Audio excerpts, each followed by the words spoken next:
por Christy Lefteri. Nuri cria abelhas. Sua esposa, Afra, é uma artista visual. Eles levam uma vida simples, mas plena de afeto, entre familiares e amigos, na bela cidade síria de Alepo, até que o impensável acontece. Quando tudo o que importa é dizimado pela guerra, eles são forçados a fugir. Mas o que Afra teve de presenciar foi tão terrível que acabou por cegá-la, e é assim que eles devem embarcar em uma viagem perigosa pela Turquia e pela Grécia em direção a um futuro incerto no Reino Unido. No caminho, repleto de provações, Nuri se ampara no fato de que Mustafa, seu primo e sócio, espera por eles na cidade inglesa de Yorkshire, onde ele fundou um apiário e vem ensinando outros refugiados a criar abelhas.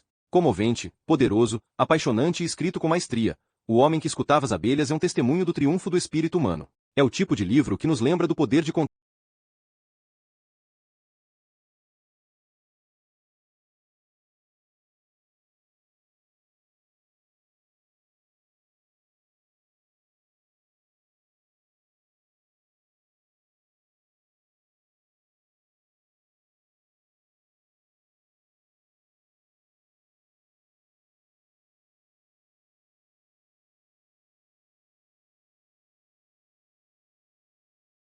Capítulo 7. De manhã, quando me levanto para usar o banheiro, vejo que a porta do quarto de Diomande está escancarada, e ele está recolhendo folhas de papel espalhadas pelo chão. O alcorão está aberto em sua cama desfeita. Ele coloca a pilha de papéis em uma gaveta, abre as cortinas para que a luz do sol inunde o quarto, e senta-se na beirada da cama. Está vestindo apenas calça de agasalho. Seu corpo está curvado para frente, e ele tem uma camiseta nas mãos.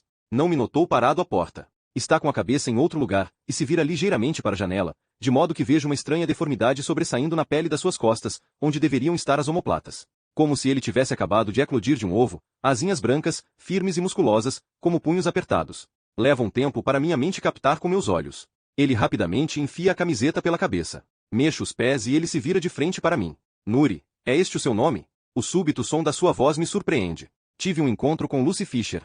Ele diz. Ela moça muito simpática. Acho que pode ser que está preocupada comigo. Eu digo para não se preocupar. Esra.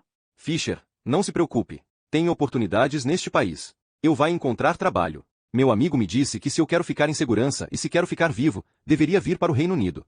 Mas ela parece mais preocupada do que antes, e agora eu também me preocupo. Fico ali parado, olhando para ele. Não tenho voz para responder. Quando meu pai morreu, tivemos época muito difícil, não tinha trabalho, dinheiro era muito pouco, e não tinha muita comida para duas irmãs e minha mãe me disse, em Diomande, eu vou arrumar um pouco de dinheiro, você vai, sai daqui e acha um jeito de ajudar a gente. Ele se curva mais agora, de modo que as protuberâncias se erguem, e ele coloca seus longos dedos nos joelhos e dá um impulso para se levantar. Na noite antes de eu ir embora, ela me faz a melhor comida do mundo, Quedgenou 14. Ele lambe os dedos e revira os olhos. Eu não ter Quedgenou por muitos meses, mas esta noite ela faz especial para mim. Olho suas costas, o movimento das asas debaixo da camiseta conforme ele se inclina para alinhar um par de sandálias, que enfia sobre as meias. Parece sentiador. O que tem de errado com suas costas? Pergunto. Tenho espinha curva desde que era bebê, ele diz. Devo estar olhando para ele de um jeito estranho, porque ele para por um momento e olha para mim. É tão alto que mesmo quando está em pé fica curvado, e quando encontra meu olhar noto que tem os olhos de um velho. Você vai ir para tomar o chá com leite? Ele pergunta.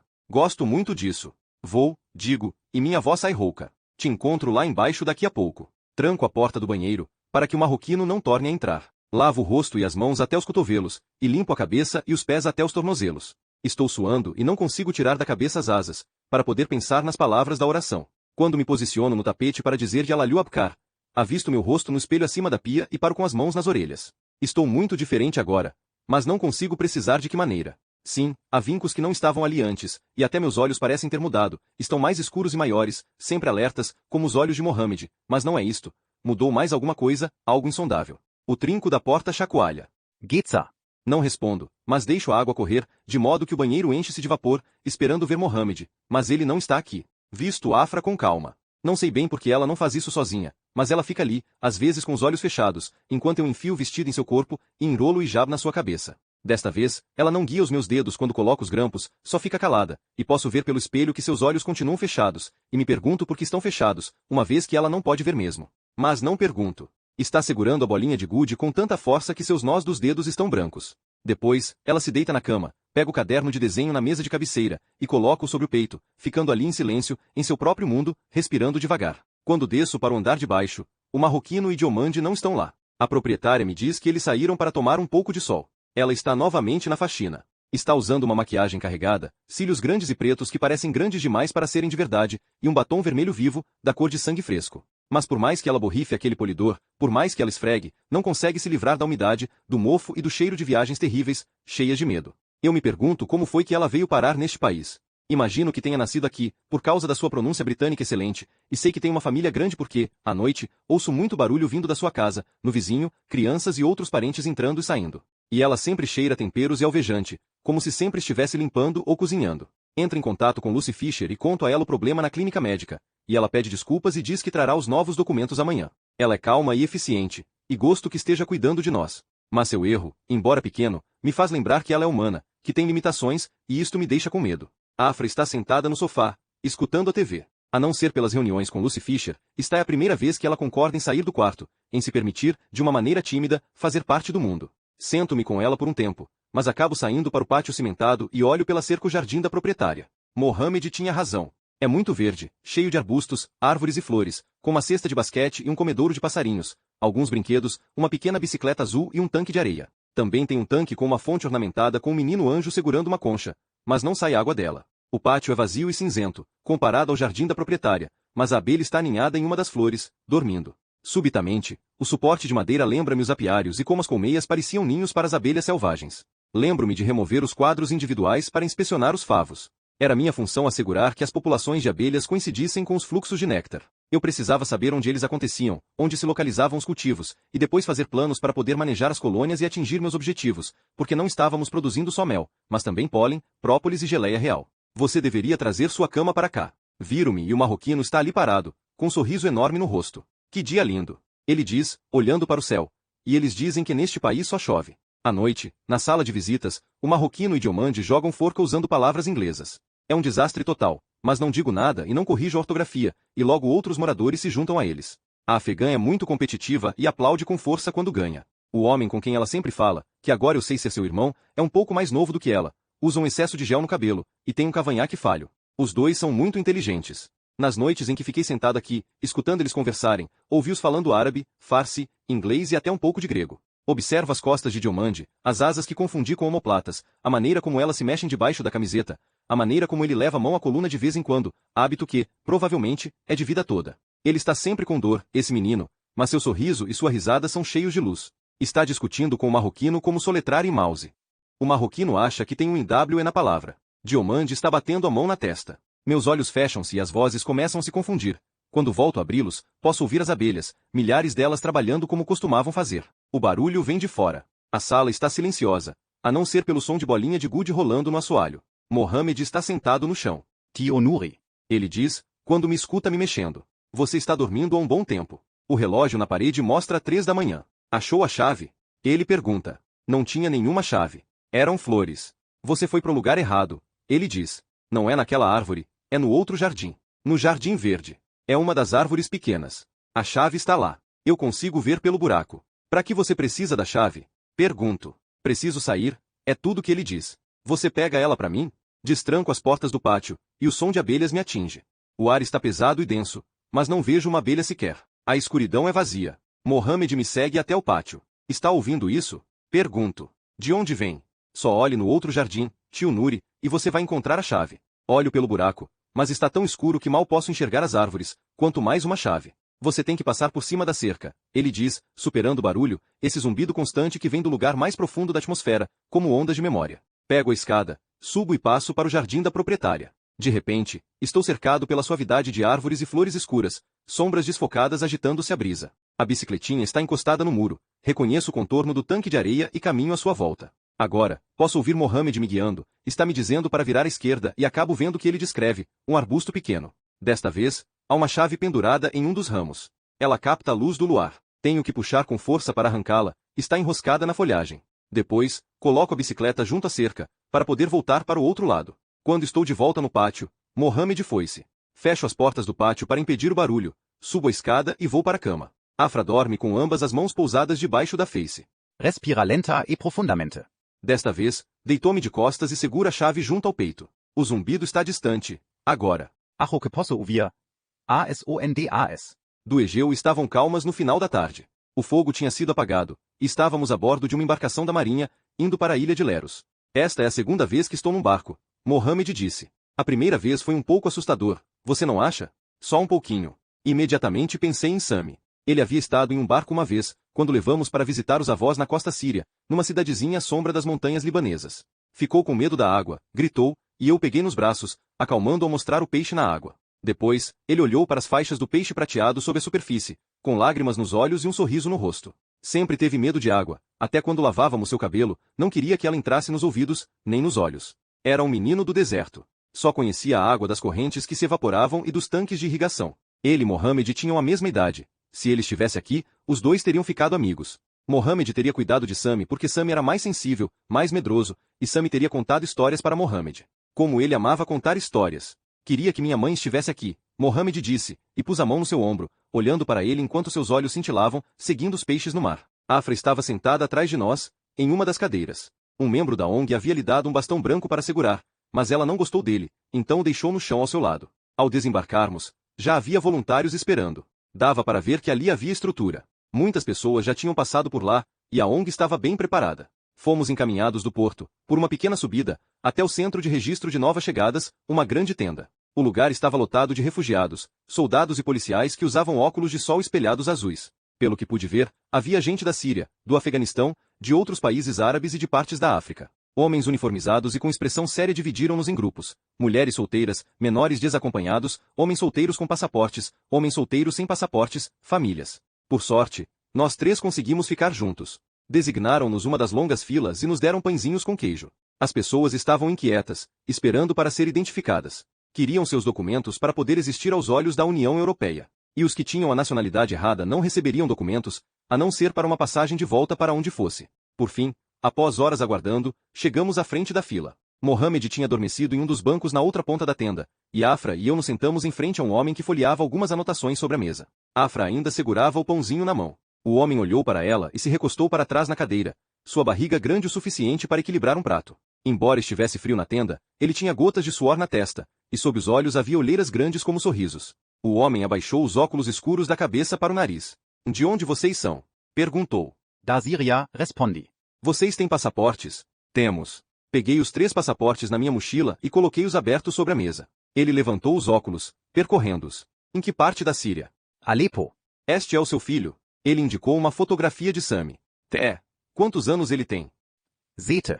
Onde ele está? Dormindo no banco. Está muito cansado depois da longa viagem. O homem assentiu com um gesto de cabeça e se levantou. Por um momento, pensei que fosse atrás de Mohammed para conferir seu rosto com da foto, mas ele atravessou a tenda até uma série de fotocopiadoras, depois voltou, cheirando a cigarros, estufou as bochechas e pediu nossas impressões digitais. Estávamos sendo transformados em entidades verificáveis, imprimíveis. O senhor precisa das impressões digitais do Sami?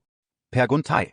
Não se ele tem menos de 10 anos. Posso ver seu celular? Tirei o celular da mochila. Estava sem bateria. Em qual é sua senha? O homem perguntou. Anotei-a e ele foi novamente em direção às fotocopiadoras. Por que você disse a ele que temos um filho? Afra perguntou. Assim é mais fácil. Eles não farão muitas perguntas. Ela não disse nada, mas percebi, pela maneira como arranhava sua pele, com tanta força que havia vergões vermelhos em seus pulsos, que estava incomodada. Depois de muito tempo o homem voltou, sem fôlego, com mais cheiro de cigarros e café. E qual era sua ocupação na Síria? Ele disse, voltando a se sentar, sua barriga avantajando-se sobre a calça. Que eu era apicultor. E Azenhora, Sra. Ibrahim? Agora, ele olhava para Afra. Eu era artista, ela disse. As pinturas no celular são suas? Afra confirmou com a cabeça. O homem tornou a se recostar para trás. Com aqueles óculos, era difícil saber para onde ele estava olhando, mas parecia estar com o olhar concentrado em Afra. Eu poderia ver um reflexo dela em cada lente. Embora houvesse muito barulho na tenda, o lugar pareceu ser tomado pelo silêncio. Suas pinturas são muito especiais, o homem disse. Depois, inclinou-se para frente, sua barriga enorme pressionando-se contra a mesa, empurrando-a levemente em nossa direção. O que houve com ela? Ele me perguntou, e havia um toque inconfundível de curiosidade em sua voz. Subitamente, pude imaginá-lo, colecionando histórias de horror, histórias verídicas de perda e destruição. Agora, seus óculos estavam fixos em mim. Uma bomba, eu disse. Os óculos do homem voltaram-se novamente para focar em Afra. E aonde vocês esperam chegar? Ao Reino Unido, ela disse. Temos amigos lá, eu disse, tentando ignorar sua risada irônica. A maioria das pessoas é mais realista, o homem disse, entregando-nos passaportes e meu celular, explicando que teríamos que esperar na ilha até as autoridades autorizarem nossa saída para Atenas. Fomos levados dali com outras 2 ou 3 famílias para um campo fechado perto do porto. Mohammed segurava minha mão, perguntando aonde estávamos indo. Vimo-nos cercados por arame farpado, e à nossa frente achava-se uma aldeia sombria com imaculadas calçadas cimentadas, alambrados e cascalho branco. Havia fileiras e fileiras de caixas quadradas para abrigar as pessoas até que conseguissem sua documentação. Um império de identificação. Os pedregulhos deveriam absorver a água, mas o solo estava saturado, provavelmente da chuva de mais cedo. Nas vielas entre as cabanas havia roupas penduradas em varais, e à entrada de cada cabana, um aquecedor a gás, sobre os quais as pessoas haviam colocado sapatos, meias e chapéus para secar. À distância, além das cabanas e do outro lado do mar, eu podia ver o leve contorno da Turquia e, do outro lado, as colinas escuras da ilha. Parado ali com Afra, Mohammed e as outras famílias, senti-me perdido, como se estivesse sozinho no mar escuro e frio, sem nada onde me apoiar.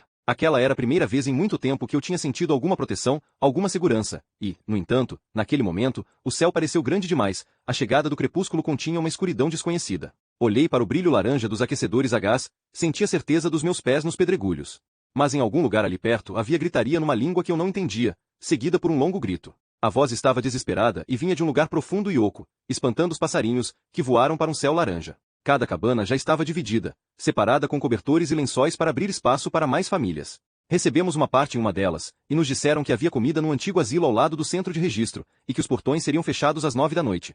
Portanto, se quiséssemos comer, tínhamos que ir logo. Mas Mohammed balançava-se de um pé a outro, como se estivesse em um barco, e assim que teve chance, deitou-se. Cobriu com um cobertor. Tio Nuri, ele disse, abrindo um pouquinho os olhos, posso comer chocolate amanhã? Se eu conseguir achar um. Do tipo que dá para espalhar. Quero espalhar ele no pão. Vou tentar te arrumar um pouco. Já era noite e fazia frio. Afra e eu também nos deitamos, e coloquei a mão em seu peito, sentindo as batidas do seu coração e o ritmo da sua respiração. Nuri, ela disse, ao nos deitarmos. O quê? Você está bem? O porquê? Acho que você não está bem. Ela estava perto de mim, e eu podia sentir a tensão no seu corpo. Nenhum de nós está bem, eu disse. Té? Ela hesitou. É o quê? Ela suspirou. É o menino. Estamos todos muito cansados, eu disse. Vamos dormir agora e conversar amanhã. Ela tornou a suspirar e fechou os olhos. Adormeceu rapidamente e tentei imitar sua respiração, lenta e regular, para poder desligar a minha mente, mas seu tom tinha sido muito sombrio, como se ela soubesse de algo que eu não sabia, e não consegui dormir. Suas palavras não ditas tinham aberto um vazio, e de lá iam e vinham imagens como sonhos. Os olhos negros de Mohammed, os olhos de Sami da cor dos de Afra. Mesmo quando comecei a embalar no sono, meu corpo saltava com um ruído inesperado na minha cabeça, como uma dor rangendo ao ser aberta, e lá, do outro lado, a sombra de um menino. E nós vamos cair na água? Escutei. E as ondas vão nos levar? As casas não vão se quebrar como estas. A voz de Sami. A voz de Mohammed. Então, minha mente mergulhou em trevas e silêncio. Virei-me de costas para Afra e me concentrei nos estampados da divisória de lençóis. Fui mantido acordado pelos cochichos e murmúrios do outro lado, uma menina falando com o pai. À medida que ela ia ficando mais nervosa, as vozes deles aumentavam. Mas quando ela vai vir? A menininha perguntava. Quando você estiver dormindo, ela virá acariciar o seu cabelo, do jeito que ela costumava fazer, você se lembra? Mas eu quero ver ela. Você não vai ver ela, mas vai sentir ela. Vai sentir que ela está perto de você, prometo. Pude sentir uma falha na voz do homem. Mas quando aqueles homens levaram ela... Não vamos falar nisso. A garotinha soltou um soluço. Mas quando eles levaram ela, ela estava chorando. Por que eles levaram ela? Para onde eles levaram ela? Porque ela estava chorando. Não vamos falar disso agora. Durma. Você disse que eles iam trazer ela de volta. Eu quero voltar para casa e buscar ela. Quero ir para casa. A gente não pode ir para casa. Nunca? O homem não respondeu. Então, alguém gritou lá fora, voz de homem, e ouviu-se um forte estalo. Som de topos? Um corpo levando uma surra? Quis me levantar para ver o que estava acontecendo, mas tive medo. Houve passos do lado de fora da cabana, e pessoas correndo, depois ficou tudo quieto e por fim o som distante das ondas envolveu-me, levou minha mente para longe de onde eu estava, para o alto mar. Acordei ao som dos passarinhos. Havia vozes e passos, e reparei que Mohammed não estava na cabana, e Afra ainda dormia. Saí à procura dele. Pessoas tinham se aventurado a sair das cabanas para aproveitar o calor do sol. Outras penduravam roupas nos varais da viela. Crianças pulavam as poças d'água, ou atiravam bexigas no arame farpado com os punhos, como se fosse jogo de vôlei, rindo quando estouravam. Não vi Mohammed no meio delas. Notei soldados andando por lá, com armas no cinto. Fui até o prédio do asilo. Tinham-me dito que havia atividades e centro infantil. A ilha tinha algo de assombroso, propriedades inacabadas e em ruínas, fachadas de lojas vazias, como se os próprios moradores tivessem saído apressados, repentinamente, deixando o lugar desmoronar. Janelas abriam-se como se fossem olhos para construções inabitáveis e escuras. Venezianas pendiam de suas dobradiças. O antigo asilo parecia um lugar saído de um pesadelo. No corredor, havia uma enorme lareira apagada por trás de barras de ferro fundido. Uma escada levava para cima, e ao redor, em direção a vozes que ecoavam de outros cômodos e outros andares. Do que o senhor precisa? Disse uma voz atrás de mim. Virei-me. Uma garota com 20 e poucos anos, rosto bronzeado, uma dúzia de argolas prateadas em uma orelha e uma no nariz. Sorria, mas parecia cansada, a pele debaixo dos seus olhos estava roxa, os lábios ressecados. Soube que aqui tinha suprimentos. Queria algumas coisas para minha esposa. Terceiro andar à esquerda, ela disse. Hesitei. Estou procurando meu filho. Olhei por cima do ombro como se Mohammed pudesse aparecer atrás de mim. Como ele é? A moça disse, bocejando. Cobriu a boca. Seus olhos flutuavam. Me desculpe, não dormi bem. Houve confusão ontem à noite. Confusão? Ela sacudiu a cabeça, reprimindo outro bocejo. O acampamento está ficando cheio demais. Algumas pessoas estão aqui há muito tempo. É difícil. Ela parou neste ponto. Como é o seu filho? Meu filho? O senhor acabou de dizer que estava procurando seu filho. Ele tem 7 anos, cabelo e olhos pretos. O senhor acabou de descrever a maioria dos meninos daqui. Mas eles têm cabelo e olhos castanhos. Os deste menino são pretos, pretos como a noite. Não dá para não reparar nisso. Então, ela pareceu preocupada, tirou um celular do bolso traseiro dando uma olhada, de modo que a tela destacou as sombras em seu rosto. Onde o senhor está? Tela perguntou. Na cabana perto do porto. O senhor tem sorte de não estar no outro lugar. No outro lugar? Sua esposa está precisando de roupas? Tem uma loja no andar de cima. Eu levo o senhor. O corredor começava a ficar mais agitado. Pessoas de diversas partes do mundo. Eu podia ouvir variações do árabe misturada a ritmos e sons de outras línguas desconhecidas. Seu inglês é muito bom, ela disse, enquanto subíamos a escada. Meu pai me ensinou quando eu era criança. E eu era um empresário, na Síria. Em que tipo de negócio? Um apicultor. Eu tinha colmeias e vendia mel. Observei suas sandálias de dedo baterem contra a sola dos seus pés. E esta ilha já foi uma colônia para leprosos. Ela disse. Teste Asilo era como um campo de concentração nazista. Pessoas eram enjauladas e acorrentadas sem nomes, nem identidades. As crianças daqui eram abandonadas, amarradas o dia todo às suas camas. Ela parou subitamente de falar, ao passarmos por um policial que descia a escada. Ali dentro, ele não usava óculos, era escuro demais. Acenou com a cabeça e sorriu para ela com um olhar simpático. O segundo e o quarto andar são acampamentos, ela continuou, depois que ele estava fora da vista. No pátio, à noite, eles acendem uma grande fogueira e fazem comida. Caso contrário, vocês só comeriam pão com queijo, e talvez uma banana. Às vezes, algumas mulheres idosas trazem vegetais das suas hortas para o cozido. Neste andar tem 2 lojas, uma para mulheres e crianças, e uma para homens. Talvez o senhor também queira alguma coisa para o seu filho. Hoje tem bastantes coisas, e o senhor chegou cedo, o que é bom. Ela me levou até a loja feminina e me deixou ali. Ao entrar, escutei um homem no corredor dizer para ela, você conhece as regras. Só pergunte o que eles precisam, não converse com eles. Fiquei fazendo hora-porta por alguns segundos, para escutar o que ela respondia. Esperei que pedisse desculpas, mas em vez disto escutei uma risada gutural, cheia de desafio. Ela tinha uma segurança que trouxera de algum outro lugar. Depois disto, só escutei passos, perdendo-se a distância enquanto eu entrava na loja. As paredes eram úmidas e verdes, a luz entrando por uma janela comprida e com barras, brilhando em uma arara. Uma mulher estava atenta, com as mãos às costas. Posso ajudar? Do que o senhor precisa? Tela perguntou. Preciso de algumas roupas para minha mulher e meu filho.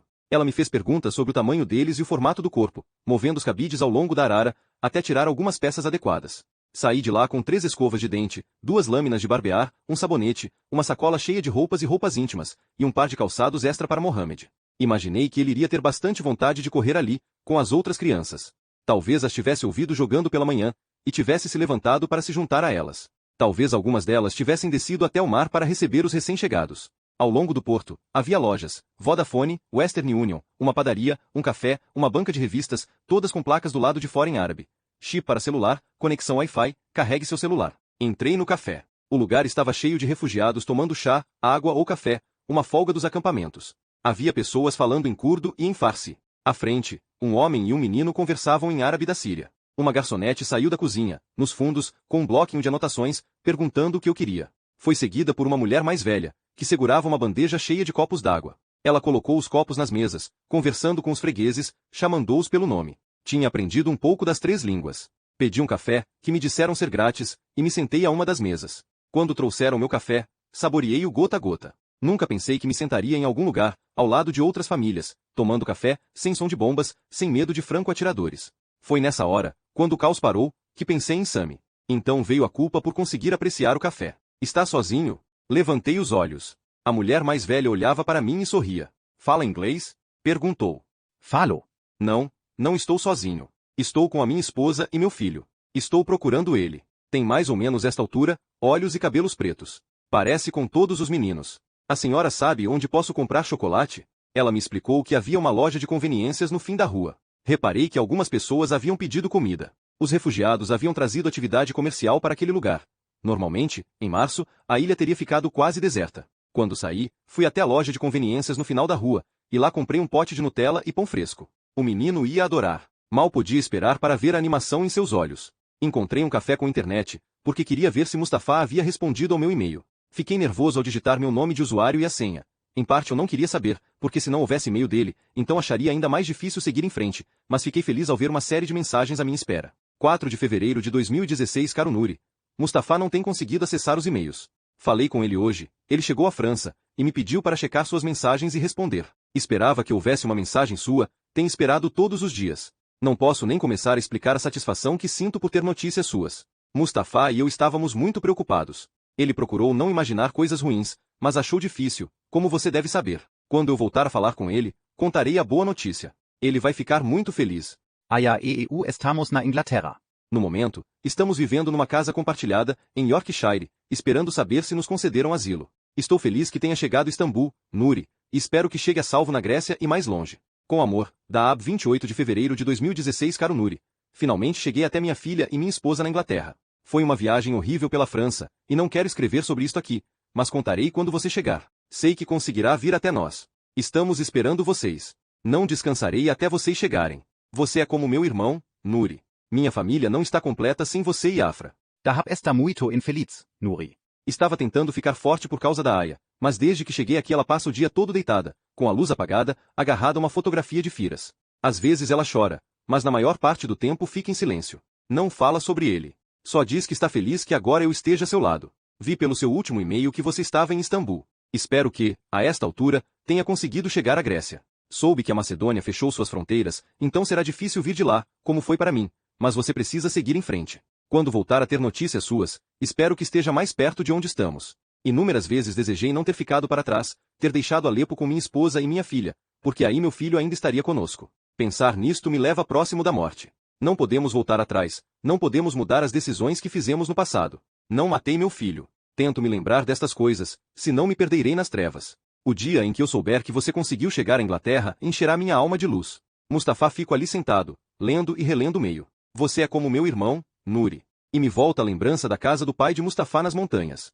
A casa era cercada de pinheiros e abetos, e dentro era escuro e fresco, com velhos móveis de mogno e tapetes tecidos à mão. Num aparador na outra extremidade, um sacrário para mãe e esposa que os havia deixado. Havia fotos dela quando menina e depois quando jovem, alta e linda com olhos brilhantes, fotos do casamento e dela segurando Mustafa nos braços, e outras quando estava grávida da criança com a qual morreria. Mustafa cresceu sob os cuidados e a proteção do pai e do avô, nenhuma mulher para suavizar o lugar ou trazer luz para aquele espaço, nenhum irmão para brincar, então encontrava consolo na luz brilhante, nos sons maravilhosos e nos cheiros dos apiários. Passou a conhecer as abelhas como se fossem suas irmãs, observava-as e aprendia como falavam entre si, seguia trilhas no interior das montanhas para descobrir a origem de suas jornadas, e sentava-se à sombra das árvores, observando como colhiam o néctar dos eucaliptos, do algodão e do alecrim. O avô de Mustafa era um homem forte, com mãos enormes como Mustafa, um olho arguto e senso de humor. Encorajou o neto a ser curioso, a ter aventuras com a natureza. Gostava quando eu aparecia e cortava tomates e pepinos para nós, como se fossemos crianças, como se eu tivesse me tornado o elo perdido da família deles. Passava manteiga e mel das colmeias num pão macio.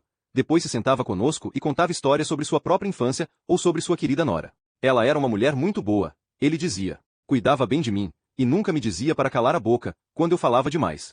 E mesmo depois de todos aqueles anos, ele enxugava os olhos com sua mão cheia de manchas. Sentados naquela sala de visitas fresca, parecia que estávamos cercados pelo sorriso sempre presente da sua mãe, um sorriso que nos preenchia e parecia se entrelaçar à nossa volta, um pouco como o som suave das abelhas. Então, ele ficava animado. Tudo bem, agora vocês dois façam algo de útil. Vá mostrar ao Nuri como extrair o mel. E lhe dê um pouco de geleia real para comer. Ele precisa disto depois de ficar confinado na cidade como fica. E Mustafa me levava ao lugar onde as abelhas cantavam. Vamos construir coisas juntos, tenho certeza, ele dizia. A gente se equilibra. Juntos, faremos grandes coisas. 3 de março de 2016. Caro Mustafa, você sempre foi como um irmão para mim. Lembro-me dos dias em que visitava a casa do seu pai nas montanhas, lembro-me das fotografias da sua mãe e do seu avô. Que homem era aquele? Sem você, minha vida teria sido muito diferente. Criamos grandes coisas juntos, exatamente como você disse que faríamos. Mas esta guerra arrancou isso de nós, tudo que sonhamos e pelo que trabalhamos. Deixou-nos sem casa, sem trabalho e sem nossos filhos. Não sei como vou viver assim. Temo está morto por dentro. A única coisa que me mantém em frente é a vontade de encontrar você, da Abi Aya. Fico muito feliz em saber que você finalmente está com sua esposa e sua filha. Só isto, saber que você está com elas, traz alegria nestes tempos sombrios. Afra e eu chegamos a Leros, e espero que logo a gente vá para Atenas. Se a fronteira macedônica está fechada, descobrirei outro caminho. Não se preocupe, Mustafá, só pararei quando chegar aí. Nuri voltei ao acampamento, ao metal reluzente, ao cascalho branco, ao concreto e a fileiras de contêineres quadrados, tudo cercado por alambrado. Afra estava parada à porta da nossa cabana, segurando o bastão branco como se fosse uma arma. O que você está fazendo? Perguntei. Aonde você foi? Pegar algumas coisas. Tinha barulho. Demais. Eu disse para eles irem embora. Quem? Perguntei. As crianças. O menino voltou. Que menino? Mohamed. Ninguém apareceu, ela disse. Coloquei a sacola no chão, e disse a ela que sairia de novo para arrumar um pouco de comida para o jantar, e dessa vez percorri as ruas à procura de Mohamed. Segui a risada das crianças em cada esquina, nos espaços abertos, debaixo das árvores. Voltei para o asilo, verifiquei em cada quarto, inclusive no centro infantil e na sala para mães e bebês, na sala de oração. Desci a rua até outra praia, um lugar calmo com pegadas de crianças na areia, mas quem quer que tivesse estado lá já tinha ido embora, e o sol estava se pondo. Fiquei ali por um tempo, inspirando o ar fresco, sentindo a luz do sol laranja no meu rosto. Quando abri os olhos, vi a coisa mais estranha, cerca de 30 ou 40 polvos pendurados num fio para secar, suas silhuetas contra o sol que se punha, fazendo com que parecessem uma coisa de sonho.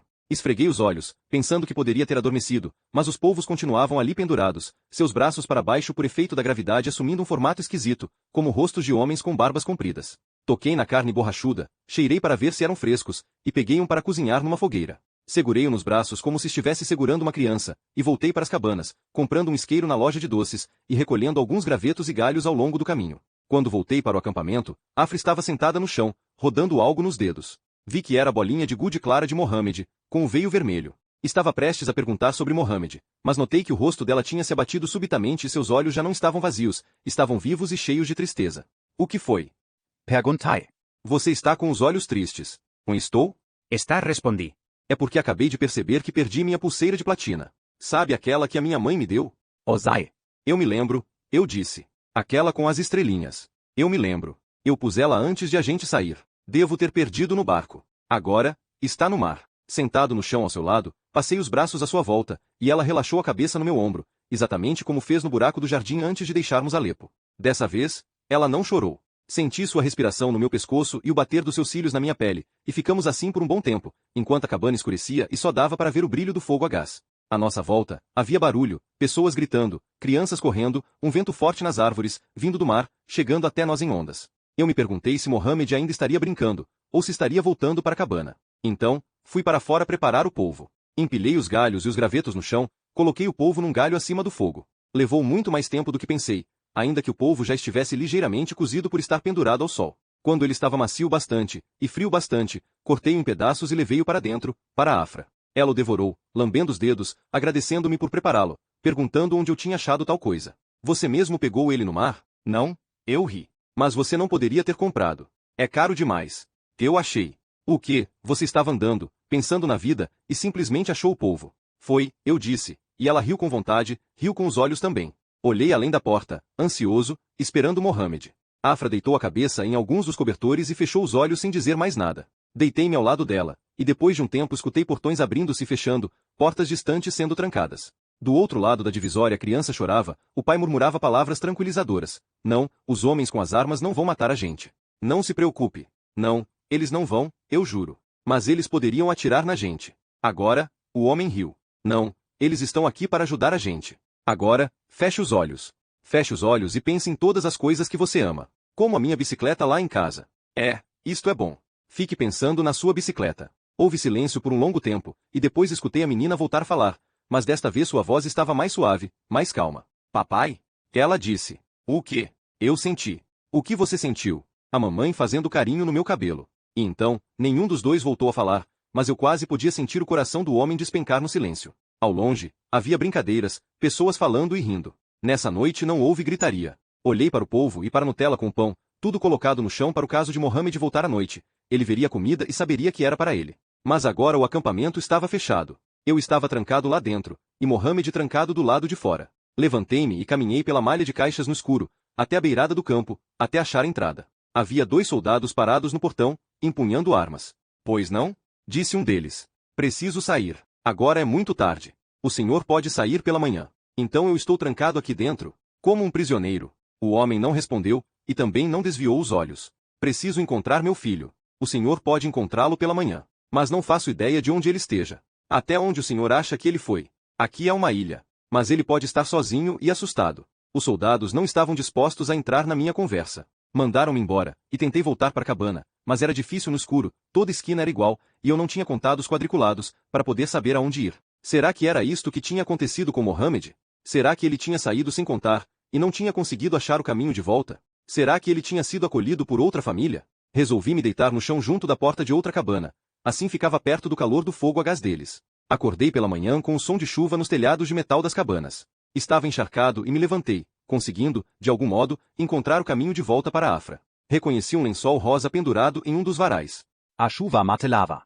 Moscas haviam entrado e infestavam o polvo. Afra já estava acordada. Estava deitada de costas, olhando para o teto como se estivesse olhando para as estrelas, e rodando a bolinha de gude nos dedos, do mesmo jeito que Mohammed havia feito. Aonde você foi?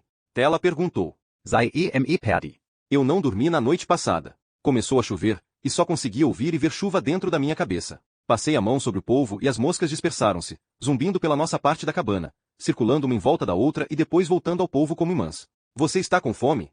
Perguntei. Você quer que eu divida o polvo com as moscas? Oh não.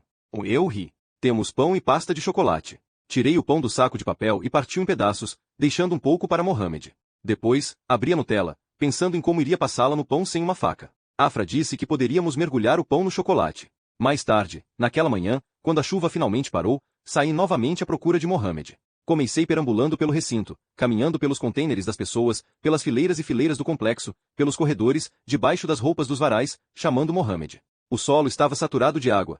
Até os sapatos junto às portas estavam saturados de água. O cascalho branco só tinha conseguido absorver certa quantidade. Mas parecia que a chuva saía do mar.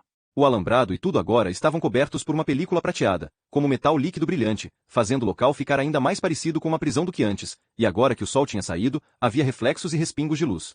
Fui até o antigo asilo. Um adolescente estava sentado na escada com fones de ouvido, a cabeça encostada na parede, olhos fechados. Cutuquei-o para que acordasse e perguntei se tinha visto alguém que pudesse ser Mohammed. Mas a cabeça do menino balançou nos ombros, e seus olhos abriram-se muito de leve. Eu podia ouvir crianças brincando em um dos andares superiores, ecos tênues de risada, e seguia a risada pelos corredores até os acampamentos do quarto andar, olhando em cada cômodo. Dentro havia cobertores pendurados como divisórias, sapatos bem enfileirados, cai lá um lampejo do cabelo de alguém, de uma perna ou um braço. Chamei Mohammed, e um velho de voz áspera respondeu. Sim, e depois, o que você quer? Estou aqui. Veio me levar? Eu ainda podia escutá-lo ao seguir pelo corredor. As crianças estavam no último cômodo, que estava cheio de brinquedos, jogos de tabuleiro e bexigas. Alguns funcionários da ONG estavam ajoelhados ao lado dos menores. Uma delas segurava um bebê nos braços. Ela me viu e veio me receber. Aqui é o centro infantil, disse, pronunciando as palavras bem lentamente. Obviamente, respondi. Estou procurando meu filho. Nome? Mohammed. Idade? Sete. Como ele é? Tem cabelo e olhos pretos, não castanhos, pretos como o céu à noite. Percebi que ela passou um tempo tentando se lembrar, mas depois sacudiu a cabeça. Procure não se preocupar, ele vai aparecer, todos eles aparecem, e quando isso acontecer, dê isto para ele.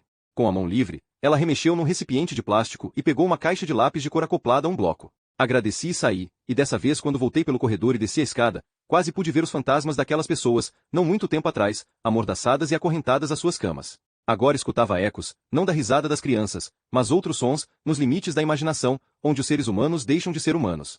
Saí dali rapidamente, desci a escada e fui para a luz prateada, descendo até o porto. O café estava cheio de gente, e me sentei por um tempo para carregar meu celular e tomar um café, observando as duas mulheres, que soube serem mãe e filha, trazendo copos de água, chá e café, interagindo com os refugiados, tentando se comunicar o melhor que podiam no pouco árabe ou farsi que tinham aprendido. Nesse dia, o pai e o filho também estavam lá, o filho uma versão menor do pai, porém sem o bigode. Deixei-me relaxar um pouco, e recostei-me nas costas da cadeira escutando as conversas ao meu redor e o trovejar distante sobre o mar. Fiquei ali até a tarde, mas não houve sinal de Mohammed. Às 4 horas, fui ao centro de registro saber se as autoridades tinham verificado a documentação e concedido liberação. Havia centenas de pessoas reunidas em volta de um homem afobado, em pé sobre um banquinho e chamando nomes. Não chamou o nosso, mas fiquei satisfeito porque não queria ir embora sem Mohammed. O dia seguinte transcorreu de maneira semelhante. O sol secou a chuva, e o vento estava muito mais quente. Era como se a escuridão tivesse sido levada, e ainda que houvesse mais pessoas afluindo à ilha, lançadas pelas ondas, e menos pessoas partindo, de certo modo o lugar parecia mais tranquilo. Talvez houvesse apenas tanto barulho que tudo se misturava e ficava parecendo o tamborilar da chuva, o som das ondas, ou o zumbido das moscas em volta do povo, e longe do acampamento solo tinha um cheiro fresco e doce, e as árvores começavam a florir e a dar frutos. E ainda nada de Mohammed. No entardecer do dia seguinte, comecei a perder a esperança. Tirei os lápis de cor da embalagem. O que é isso? Afra perguntou, com o ouvido atento ao som. O que você está abrindo? O lápis. De cor? Oh, sim. Tem papel? Tem. Um bloco. Posso pegar? Coloquei todos os lápis na frente dela, enfileirados, e levei sua mão até eles. Abri o bloco e coloquei-o em seu colo. Obrigada, ela disse. Deitei-me de costas e olhei para o teto da cabana, para as aranhas, insetos e teias que tinham se juntado nos cantos. Escutei as conversas em tom baixo através dos lençóis, e lá fora, nas vielas, e os lápis silvando sobre o papel. Horas depois, quando estava quase escuro, Afra finalmente falou. Fiz isto para você. O desenho que ela tinha feito era muito diferente das suas obras de arte costumeiras. Um campo florido encimado por uma única árvore. Mas como você desenhou isto? Perguntei. Posso sentir as marcas do lápis no papel. Tornei a olhar para o desenho. As cores eram desenfreadas, árvore azul, céu vermelho. As linhas eram quebradas, folhas e flores fora de lugar, e mesmo assim tinha uma beleza hipnótica e indescritível, como uma imagem de sonho, como um retrato de um mundo além da nossa imaginação. Na tarde seguinte, meu nome foi chamado no centro de registro. Deram-me os cartões e a permissão para deixar a ilha rumo a Atenas. Nuri Ibrahim, Afra Ibrahim e Sami Ibrahim. Meu estômago revirou-se quando vi o nome de Sam impresso com tanta nitidez no papel na minha mão. Sami Ibrahim. Como se ele ainda estivesse entre nós. Não contei a Afra que tínhamos recebido a liberação. Nem mesmo fui até a agência de viagem comprar passagens para a balsa. Dias e noites se passaram e Afra sentia-se inquieta. Estou tendo pesadelos, ela disse. Estou morta e tem moscas em cima de mim e não consigo me mexer para afastá-las. Não se preocupe, eu disse. Logo sairemos desta ilha. Não gosto daqui, ela disse. Este lugar está cheio de fantasmas. ¿Qué tipo de fantasmas? Não sei, ela disse. Alguma coisa não humana. Eu sabia que ela tinha razão. Sabia que tínhamos que ir, mas não queria partir sem Mohammed.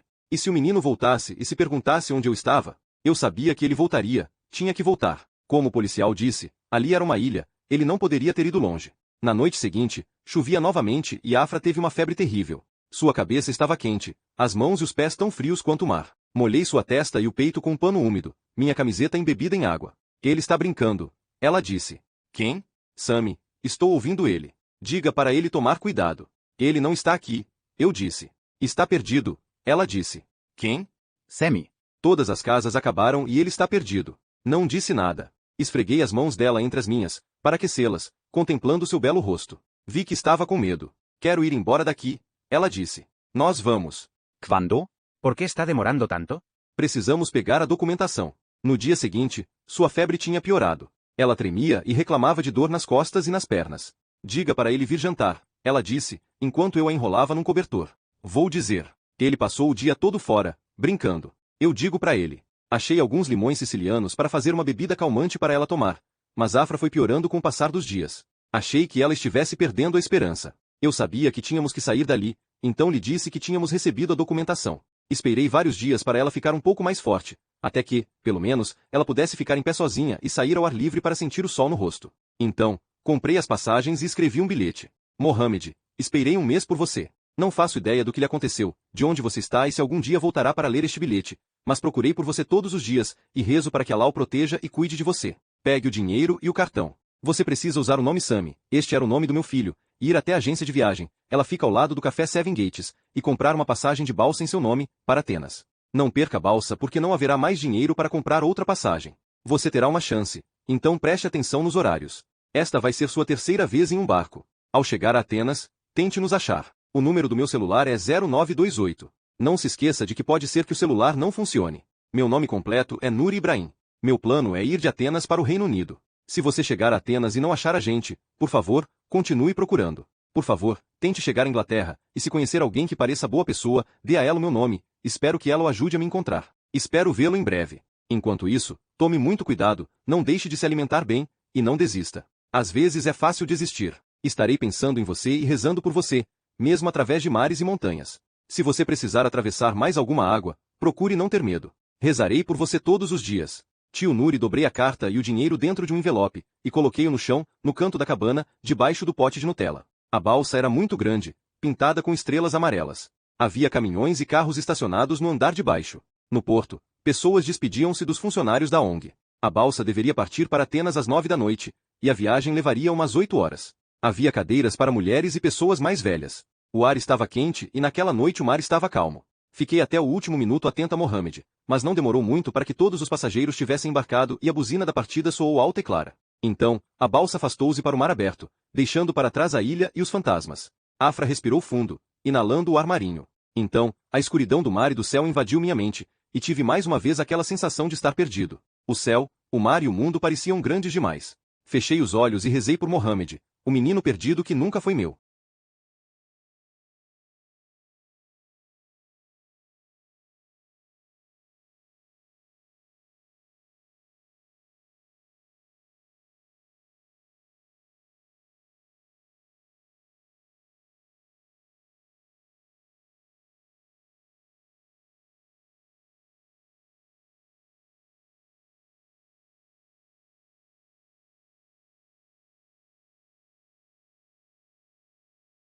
De Afra no meu peito. Posso sentir seus dedos nos meus, mas também tem algo mais. Lembro-me de Mohammed e da chave que encontrei no jardim da proprietária, mas quando mexo as mãos, vejo que estou segurando um crisântemo. Você me trouxe outro presente? Ela pergunta. Sua voz traz uma indagação. Truxe, respondo. Ela passa os dedos sobre as pétalas e a haste. De que cor é? Ela pergunta. Laranja. Eu gosto de laranja. Pensei que você ficaria a noite toda lá embaixo. Você adormeceu e o Azim me ajudou a subir. Ele não quis te acordar. Sua voz tem um tom de desespero, perguntas que não está fazendo, e não consigo suportar o cheiro do perfume de rosa em seu corpo. Que bom que você gostou. Digo, e tiro a mão dela do meu peito, deixando a flor cair na cama. Mais tarde, depois de eu ter rezado e vestido Afra, Lucy Fisher chega. Está com pressa, hoje, segurando 2 mochilas, como se estivesse indo para algum lugar. Desta vez, está acompanhada de outra mulher, que penso ser uma intérprete, de pele escura e gorducha, que segura uma bolsa antiquada. Sentamo-nos na cozinha apenas por 10 minutos. Ela me entrega nova carta com o endereço do B&B impresso nitidamente, e me diz a data e a hora da entrevista de asilo. Você tem 5 dias para se preparar, ela diz. Como se eu fosse prestar um exame, eu digo, e sorrio. Mas ela está muito séria. Explica que Afra e Diomande terão cada qual seus próprios intérpretes, e também haverá um disponível para mim. A entrevista de Diomande é no mesmo dia? Pergunto. É. Vocês podem ir juntos para lá. É no sul de Londres. Ela continua a falar, abrindo o mapa, apontando o lugar, abrindo outro mapa de trens, explicando-me coisas, mas não estou realmente escutando. Quero contar a ela sobre as asas de Diomande. Quero contar sobre Mohammed e as chaves, mas tenho medo da sua reação. E então, da janela, algo chama minha atenção. Aviões brancos atravessando o céu. Uma quantidade muito grande para poder contar. Ouço um assobio seguido por um estrondo, como se o mundo tivesse sido dilacerado. Corro para a janela. Caem bombas, aviões circulam. A luz é forte demais, protejo os olhos. O som é alto demais, tampo os ouvidos. Sinto uma mão no meu ombro. Senhor Ibrahim? E escuto. Viro-me e Lucy Fisher está parada ao meu lado. O senhor está bem? Os aviões? Digo. Os aviões? Aponto para os aviões brancos no céu. Há uma pausa, e escuto Lucy Fisher soltando o ar. Veja, ela diz com muita delicadeza. Veja, senhor. Ibrahim. Olhe com atenção. São pássaros. Torno a olhar e vejo gaivotas. Lucy Fisher tem razão. Não há aviões no céu. Apenas um avião de passageiro lá longe, surgindo por uma nesga de nuvens, e acima de nós apenas gaivotas. Viu? Ela pergunta. Confirmo com a cabeça, e ela me leva de volta para minha cadeira. Lucy Fisher é uma mulher muito prática, e retoma o que estava falando quase imediatamente, depois de apenas uma ligeira hesitação e um gole de água. Ela quer ter certeza de que está tudo certo. E enquanto ela corre a ponta do lápis ao longo das linhas de trem, sinto-me ancorado, mais calmo. Ela diz nomes de lugares que nunca ouvi, e consulta outro mapa, e eu imagino as ruas, as casas, as vielas, os parques e as pessoas. Imagino como será avançar mais para dentro no país, longe do mar. À noite, sentamo-nos na sala de visitas. O Marroquino está ayudando Diomande a se preparar para a entrevista de asilo. Eles estão sentados um em frente ao outro, à mesa de jantar, e Diomande tem uma folha de papel e uma caneta à sua frente, para poder tomar notas. Quero que você explique por que deixa seu país, diz o marroquino. E Diomande começa a contar a mesma história que contou antes, mas dessa vez com mais detalhes. Cita os nomes da mãe e das irmãs, descreve seu trabalho no Gabão, a situação financeira da família, e depois fala sobre história e política, sobre a colonização francesa, a independência em 1960, a agitação civil e a guerra civil, o aumento da pobreza. Conta como a Costa do Marfim já tinha sido um lugar de prosperidade e estabilidade, e como as coisas mudaram depois da morte do primeiro presidente do país. Vai em frente e para de escutar, até que o marroquino interrompe. Diomande, acho que eles querem ouvir a sua história. Esta é a minha história. Diomande insiste. Em como é que eles vão entender, se eu não contar isto? Talvez eles saibam essas coisas. Talvez não. Se não sabem, como entendem por que preciso estar aqui? Você conta a sua história. Por que foi embora? Eu estou explicando isso. Agora, Diomande está bravo, e vejo que está sentado com as costas mais retas. Sua raiva, de certo modo, endireitou sua coluna. O marroquino sacode a cabeça. Esta raiva não vai ajudar o seu caso. Ele diz. Você tem que fazer sua história. Como era sua vida? Como era a vida lá para você, irmãs e mãe? So isto, Diomande. Isto não é uma aula de história. Eles recomeçam a simulação da entrevista. Afra está sentada na poltrona, com o caderno de desenho e os lápis de cor no colo, rolando a bolinha de gude nos dedos. Olho o veio da bolinha, rodando e brilhando à luz da lâmpada, e as vozes dele somem ao fundo. Afasto-me da conversa e começo a pensar nas abelhas. Posso vê-las no céu de verão, subindo e saindo à procura de plantas e flores. Quase escuto sua música. Consigo sentir o cheiro do mel e ver o brilho das colmeias à luz do sol. Meus olhos começam a se fechar, mas vejo Afra abrindo o caderno de desenho, correndo os dedos sobre o papel branco, tirando um lápis roxo da caixa. Acordo novamente ao som da bolinha de gude rolando pelo assoalho. Na mesma hora sei que Mohamed está aqui, e levo um instante para abrir os olhos. Quando faço, ele está sentado no chão com as pernas cruzadas, uma chave ao seu lado. Você achou a chave, Mohamed? Pergunto a ele. Você deixou ela cair quando estava pulando a cerca. Agora, ele se levanta ao meu lado. Está usando roupas diferentes, hoje, uma camiseta vermelha e short de brim. Parece preocupado com alguma coisa. Olha por sobre o ombro para o corredor, pela porta aberta da sala de visitas. Você vai ficar com frio vestido desse jeito, digo. Ele começa a se afastar de mim, e eu me levanto e vou atrás dele. Subimos a escada e seguimos pelo corredor, passando por todos os quartos e pelo banheiro, até chegarmos a uma porta no final do corredor que eu não sabia que existia. Por que você me trouxe aqui? Pergunto, e ele me entrega a chave. Coloco a chave na fechadura, viro-a e abro a porta. Uma luz intensa me ofusca, e quando meus olhos se ajustam, vejo que estou no alto de uma colina, contemplando Alepo. A lua está cheia, próxima do horizonte, cheia das cores do deserto. Uma lua sanguínea. Posso ver bem além da cidade, as ruínas e topos de colinas, as fontes e sacadas. Num campo a leste há apiários, espinheiros e flores silvestres. As abelhas estão silenciosas neste momento. Apenas as abelhas cuidadoras trabalham ao luar. As abelhas ficam cegas perante os humanos. O ar está quente e doce com os perfumes do calor e da terra. À minha esquerda, há um caminho que desce até a cidade. Sigo-o até chegar ao rio. Ele goteja para fora do parque da cidade e se esforça pela ravina. A luz da lua brilha e a água cintila sob ela. À frente, alguém corre, um lampejo em vermelho. Sigo o som pelos becos. Agora está mais escuro e os lampiões estão acesos, mas nas barracas do mercado há pirâmides douradas de baklava. Do lado de fora dos cafés, estão montadas mesas com menus, copos e talheres, uma única flor num vaso fino em cada uma delas. Vitrines exibem sapatos, bolsas que são réplicas de designers, tapetes, caixas e cafeteiras, perfumes e couro, e no final de uma fileira, uma barraca cheia de lenços de cabeça do mais fino tecido, como fumaça fluindo à luz de uma lâmpada azul, ocre e verde. Uma placa pendendo de um arco bem acima de mim diz: o museu. Logo abaixo do arco, vejo que cheguei à antiga loja do meu pai.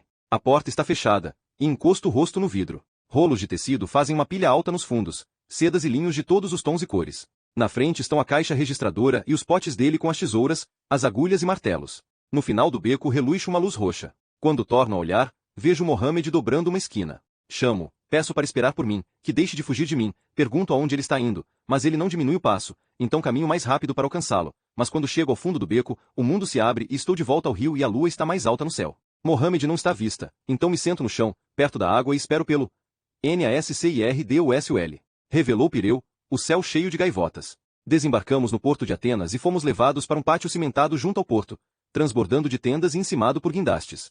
As pessoas que não tinham tendas estavam enroladas em cobertores, sentadas no chão. Aves vasculhavam o lixo entre elas, e o cheiro de esgoto era forte. Estávamos à sombra de uma construção retangular, excessivamente grafitada para mostrar um porto acidentado com imensas ondas brancas e um navio antigo com velas enfunadas. Nas pedras do porto pintado havia uma pintura de uma garça, e sob ela pessoas de um tempo distante. Sami teria amado essa pintura. Teria inventado histórias sobre as pessoas. Provavelmente, o navio teria sido um instrumento para viajar no tempo ou, conhecendo o senso de humor de Sami, a garça teria sido um instrumento para viajar no tempo, teria levado as pessoas pela gola e as deixado em outra época. Gostaria de não ter que me mudar daqui, de poder me tornar parte da pintura e ficar para sempre nas rochas do porto, observando o mar. Afra e eu encontramos um espaço em um dos cobertores no chão. Uma mulher em frente a mim tinha 3 crianças penduradas nela. Uma num slim na frente, outra amarrada às costas e uma criança no começo dos primeiros passos segurando seu braço. Seus olhos eram amendoados, e um hijab caía solto sobre seu cabelo. Ou os bebês eram gêmeos, ou um deles não era dela. Agora ela falava, dizendo algo em farsi para o menino, que sacudia a cabeça, apertando o nariz na sua manga. Por perto, havia uma menina com marcas de queimadura no rosto. Notei que lhe faltavam 3 dedos. Ela me flagrou olhando, e desviei o olhar. Em vez disto, observei Afra, sentada ali tão silenciosa, a salvo em suas trevas. De repente, houve um clarão, e por um momento minha mente ficou tomada pela luz. Quando minha visão ajustou-se, vi um objeto redondo e preto apontado diretamente para mim. Uma arma. Uma arma? Minha respiração ficou presa na garganta, lutei para inspirar, minha visão ficou turva, meu pescoço e meu rosto esquentaram, meus dedos ficaram entorpecidos. Uma câmera. O senhor está bem? Escuto o homem dizer. A câmera caiu ao seu lado, e ele pareceu repentinamente constrangido, como se não lhe tivesse ocorrido que estava fotografando um ser humano real. Desviou os olhos, pediu desculpas rapidamente e seguiu em frente. Pessoas vieram verificar nossa documentação, e fomos levados naquela noite, de ônibus, para o centro da cidade, a parte comercial de Atenas, para uma construção caindo aos pedaços, uma antiga escola onde longas janelas abriam-se para um pátio. O pátio estava cheio de gente, algumas sentadas numa plataforma elevada, outras em carteiras escolares, ou em pé, debaixo de varais. Misturados a todas elas estavam os funcionários da ONG. Um deles, um homem branco com cabelos estilo Rastafari, veio nos receber e nos levou para dentro do prédio, 2 lances de escada acima, até uma sala de aula abandonada. Afra subiu devagar, tomando cuidado com cada degrau. É bom poder falar em inglês com o senhor, o homem disse. Mas estou tentando aprender árabe, e também um pouco de farsi. Um absurdo de difícil. Ele sacudiu a cabeça, sem perder Afra de vista. As salas de aula lá de baixo são usadas para atividades. Sua esposa também fala inglês? Não muito. Tudo bem ela subir as escadas. Ela ficará bem, eu disse. Já passamos por coisas piores. Vocês têm sorte. Se tivessem vindo 2 meses atrás, teriam ficado pelas ruas semanas a fio, e no meio do inverno. Mas os militares vieram e retiraram muitas pessoas, então foram montados estes acampamentos. Tem um enorme em Elinikon, o antigo aeroporto, e no parque. Sua voz foi sumindo, como se ele tivesse se distraído de repente, e tive a impressão de que ele não queria se estender no assunto. Ele nos levou para uma das salas de aula, apresentando-a com um estender do braço, a palma da mão aberta, e um toque de ironia. Dentro da sala havia 3 tendas feitas com lençóis. Já gostei dele. Havia um brilho em seus olhos, e ele não parecia cansado ou com medo, como os outros enleros. A propósito, meu nome é Neil. Ele mostrou a etiqueta com seu nome. Escolha uma das tendas. O jantar é no pátio, mais tarde. Veja o cronograma na parede da direita assim que entrar. À tarde, tem aulas e programação para crianças. Onde está seu filho? Estas últimas palavras atingiram-me rápida e abruptamente, como balas. Onde está meu filho? Neil confirmou com a cabeça e sorriu. Este lugar é só para famílias. Deduzi. Seu visto de saída. Esta escola é para famílias com filhos. Eu perdi meu filho, eu disse. Neil pairou à minha frente sem se mexer, e sua testa enrugou-se em vincos profundos. Depois, ele olhou para o chão, inflou as bochechas e disse. Escute. O que eu posso fazer é o seguinte, vocês podem ficar aqui esta noite, e eu vejo o que posso fazer também em relação a amanhã à noite, assim sua esposa pode descansar bastante. E com isto ele nos deixou naquela antiga sala de aula, com outra família, marido, esposa e 2 crianças pequenas. Eu não queria olhar para aquelas crianças, um menino e uma menina, segurando as mãos dos pais. Não queria admitir sua presença, então não os cumprimentei, como normalmente faria. Em vez disso, virei de costas, e Afra e eu entramos numa das tendas, pousamos nossas malas, e sem dizer nada deitamo-nos nos cobertores, um de frente para o outro. Antes de adormecermos, ela disse, Nuri, amanhã você me arruma mais lápis e papel? Claro, respondi.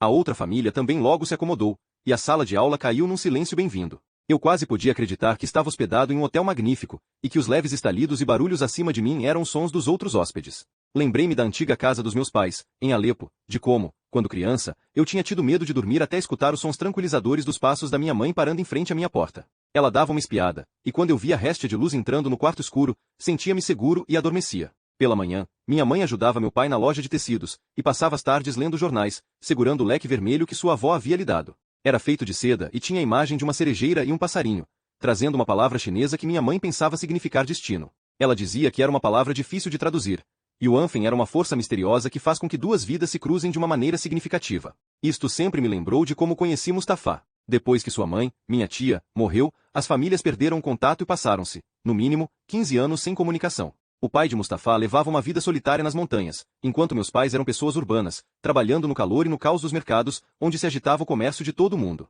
Na verdade, um velho mercador chinês é que tinha dado o leque vermelho para minha bisavó. Ele era um produtor de tecido, de Beijing, tendo feito ele mesmo a seda e pintado-a à mão. Um dia, meu pai tinha me mandado comprar algumas frutas, e eu peguei um desvio, parando junto ao rio para descansar debaixo de uma árvore. Estava cansado de viver fechado na loja, e meu pai vivia ansioso para que eu aprendesse o máximo possível. Atender os fregueses, aprender bem inglês, de modo que mesmo quando a loja estava sossegada, eu ficava ali sentado com um livro de gramática inglesa no colo porque, segundo ele, era esta maneira de progredir. Eu sentia calor e estava exausto, e como fossem meados de agosto, era como estar respirando no deserto. Foi um alívio sentar-me junto ao rio, sob a sombra fresca da árvore de Narém. Devia estar lá havia uns 15 minutos, quando um rapaz aproximou-se, com cerca de uns 10 anos a mais do que eu e muito mais moreno, como se vivesse e trabalhasse debaixo do sol. Você sabe como chego a esta loja? Ele mostrou um papel que tinha na mão, onde havia o desenho de uma rua e uma loja com uma flecha e as palavras: Mel de Alepo. A loja Mel de Alepo? Perguntei. Ele assentiu, depois sacudiu a cabeça bem rápido, tique com o qual eu acabaria ficando muito acostumado. Oi não? Perguntei. Sim, ele disse, sorrindo, tornando a sacudir a cabeça. Estou indo para lá. Por que você não me acompanha? Eu te mostro o caminho. E enquanto caminhávamos, começamos a conversar. Imediatamente, ele me contou sobre os apiários nas montanhas, e que seu avô o tinha mandado para a cidade para fazer uma amostragem de diferentes tipos de mel. Contou-me que recentemente tinha se inscrito na Universidade de Damasco para estudar agricultura, e queria aprender mais sobre a composição do mel. Contei-lhe um pouco sobre a loja do meu pai, mas não demais, porque eu não era tão tagarela quanto ele, e também porque o trabalho não tinha tanto interesse para mim. Mostrei-lhe a loja, quando passamos por ela, e levei-o até a loja de mel, onde nos despedimos. Uma semana depois, ele veio me encontrar na loja do meu pai. Trouxe um pote imenso de mel. Tinha acabado de descobrir que fora aceito na universidade, então iria com mais frequência a Alepo, e queria me agradecer por tê-lo levado àquela loja naquele dia. Assim que minha mãe o viu, parado à porta da loja com um pote de mel na mão, deixou cair o leque e se levantou. Foi até lá e olhou para ele por um tempinho. Depois começou a soluçar. Mustafá, ela disse. É você, não é? Quantos anos você tinha na última vez que te vi? Não passava de um garotinho. Mas o rosto não mudou. Mais tarde, ela disse que foi como se tivesse visto a reencarnação da irmã. E ali começou nossa amizade, junto ao rio e mais tarde com um pote de mel. Uma força misteriosa, que nunca entendi, tinha trazido meu primo para minha vida, feito com que me encontrasse sentado junto ao rio, sem qualquer esperança no coração em relação à minha futura carreira, e a partir daquele momento minha vida mudou para sempre. Yuanfen. E o Anfen cintilando no calor vermelho, debaixo dos olhos da minha mãe. Percorri a lembrança 3 vezes na minha mente, repetindo-a como se estivesse voltando e acionando mais uma vez um videotape, até que caí no sono. Mas acordei no meio da noite ao som de gritos e um assobio no céu, uma bomba cortando a escuridão. Sentei-me reto, com a cabeça latejando e a escuridão pulsando à minha volta. Vi o leve contorno de uma janela através de um lençol, a luz da lua invadindo a sala. Vi o rosto de Afra difuso na escuridão e, aos poucos, me lembrei de onde estava. Estendi a mão para pegar na mão dela. Não havia bombas. Não estávamos em Alepo. Estávamos seguros em Atenas, numa velha escola. A pulsação amainou na minha cabeça, mas a gritaria continuou, e quando, alguns minutos depois, parou abruptamente, havia outros sons, ecos de outras salas em outros andares, choros desesperados de adulto, estalos de assoalho, passos, sussurros e risadas. A risada parecia vir de fora, do pátio abaixo, a risada de uma mulher. Saí da tenda, da sala de aula, e fui para o longo corredor. Na extremidade, junto à janela, uma mulher ia de um lado a outro, suas sandálias de dedo batendo contra o mármore, os olhos voltados para o chão. Seu corpo parou, estremeceu, recomeçou como um brinquedo mecânico. Aproximei-me dela, hesitante por um momento, e pus a mão em seu braço esperando acalmar seus movimentos, perguntar se estava precisando de ajuda, mas quando ela voltou os olhos para mim, vi que estava dormindo. Olhou diretamente através de mim, com olhos arregalados e temerosos, cintilando de lágrimas. Quando você voltou? Ela perguntou. Não respondi. Sabia que nunca se deve acordar um sonâmbulo, porque poderiam morrer com choque. Deixei-a ali dando voltas em seu pesadelo. Escutei novamente a risada, aguda e abrupta, atravessando os sons de sono. Em uma das salas de aula acima, alguém roncava. Em outra, uma criança chorava. Segui a risada escada abaixo, e saí para o pátio, surpreendendo-me ao ver tantas pessoas ainda acordadas. Deviam ser 2 da manhã. A primeira coisa que vi foi um amontoado de meninos e meninas em um canto, em cadeiras de madeira debaixo de uma parede de escalada. Passavam um saco de papel entre eles, inalando alguma substância lá de dentro. Uma das meninas me deu uma olhada e sustentou meu olhar por um momento. Havia algo errado com ela. Suas pupilas estavam tão dilatadas que os olhos estavam quase pretos. Ali perto, 2 homens fumavam sentados no chão, com as costas apoiadas no muro. Na plataforma, que devia ter sido um palco, 2 meninos chutavam bola sob o único refletor. À entrada do pátio, 3 homens achavam-se numa discussão acalorada. Falavam um tipo diferente de árabe, e sua pele era muito mais escura. Um deles empurrou o ombro do outro, e outro homem apareceu separando-os, ergueu a voz e depois deslizou os ferrolhos da entrada, abrindo a porta pesada, e os 3 saíram. Quando a porta foi novamente fechada, seu barulho metálico que reverberava pelo pátio tinha passado, vi-me defronte a um enorme coração azul pintado em um painel duplo, contornado dos 2 lados com asas vermelhas. A parte superior do coração era achatada, e havia uma ilha, uma palmeira e um sol amarelo nascendo dali. No calmo fundo verde das paredes da velha escola, o coração quase pulsava a luz tremeluzente do refletor. E detrás de mim, novamente, o som de risada. Virei-me de costas para o coração. No outro lado do pátio, na única espreguiçadeira, debaixo de um varal, estava a mulher que ria. Era uma jovem negra com rastafares presos num rabo de cavalo alto. Quando me encaminhei para ela, notei que seus seios vazavam leite em seu top branco. Ela flagrou meu olhar e constrangida cruzou os braços sobre o peito. É porque eles levaram ela embora. Ela disse em inglês. Levaram quem?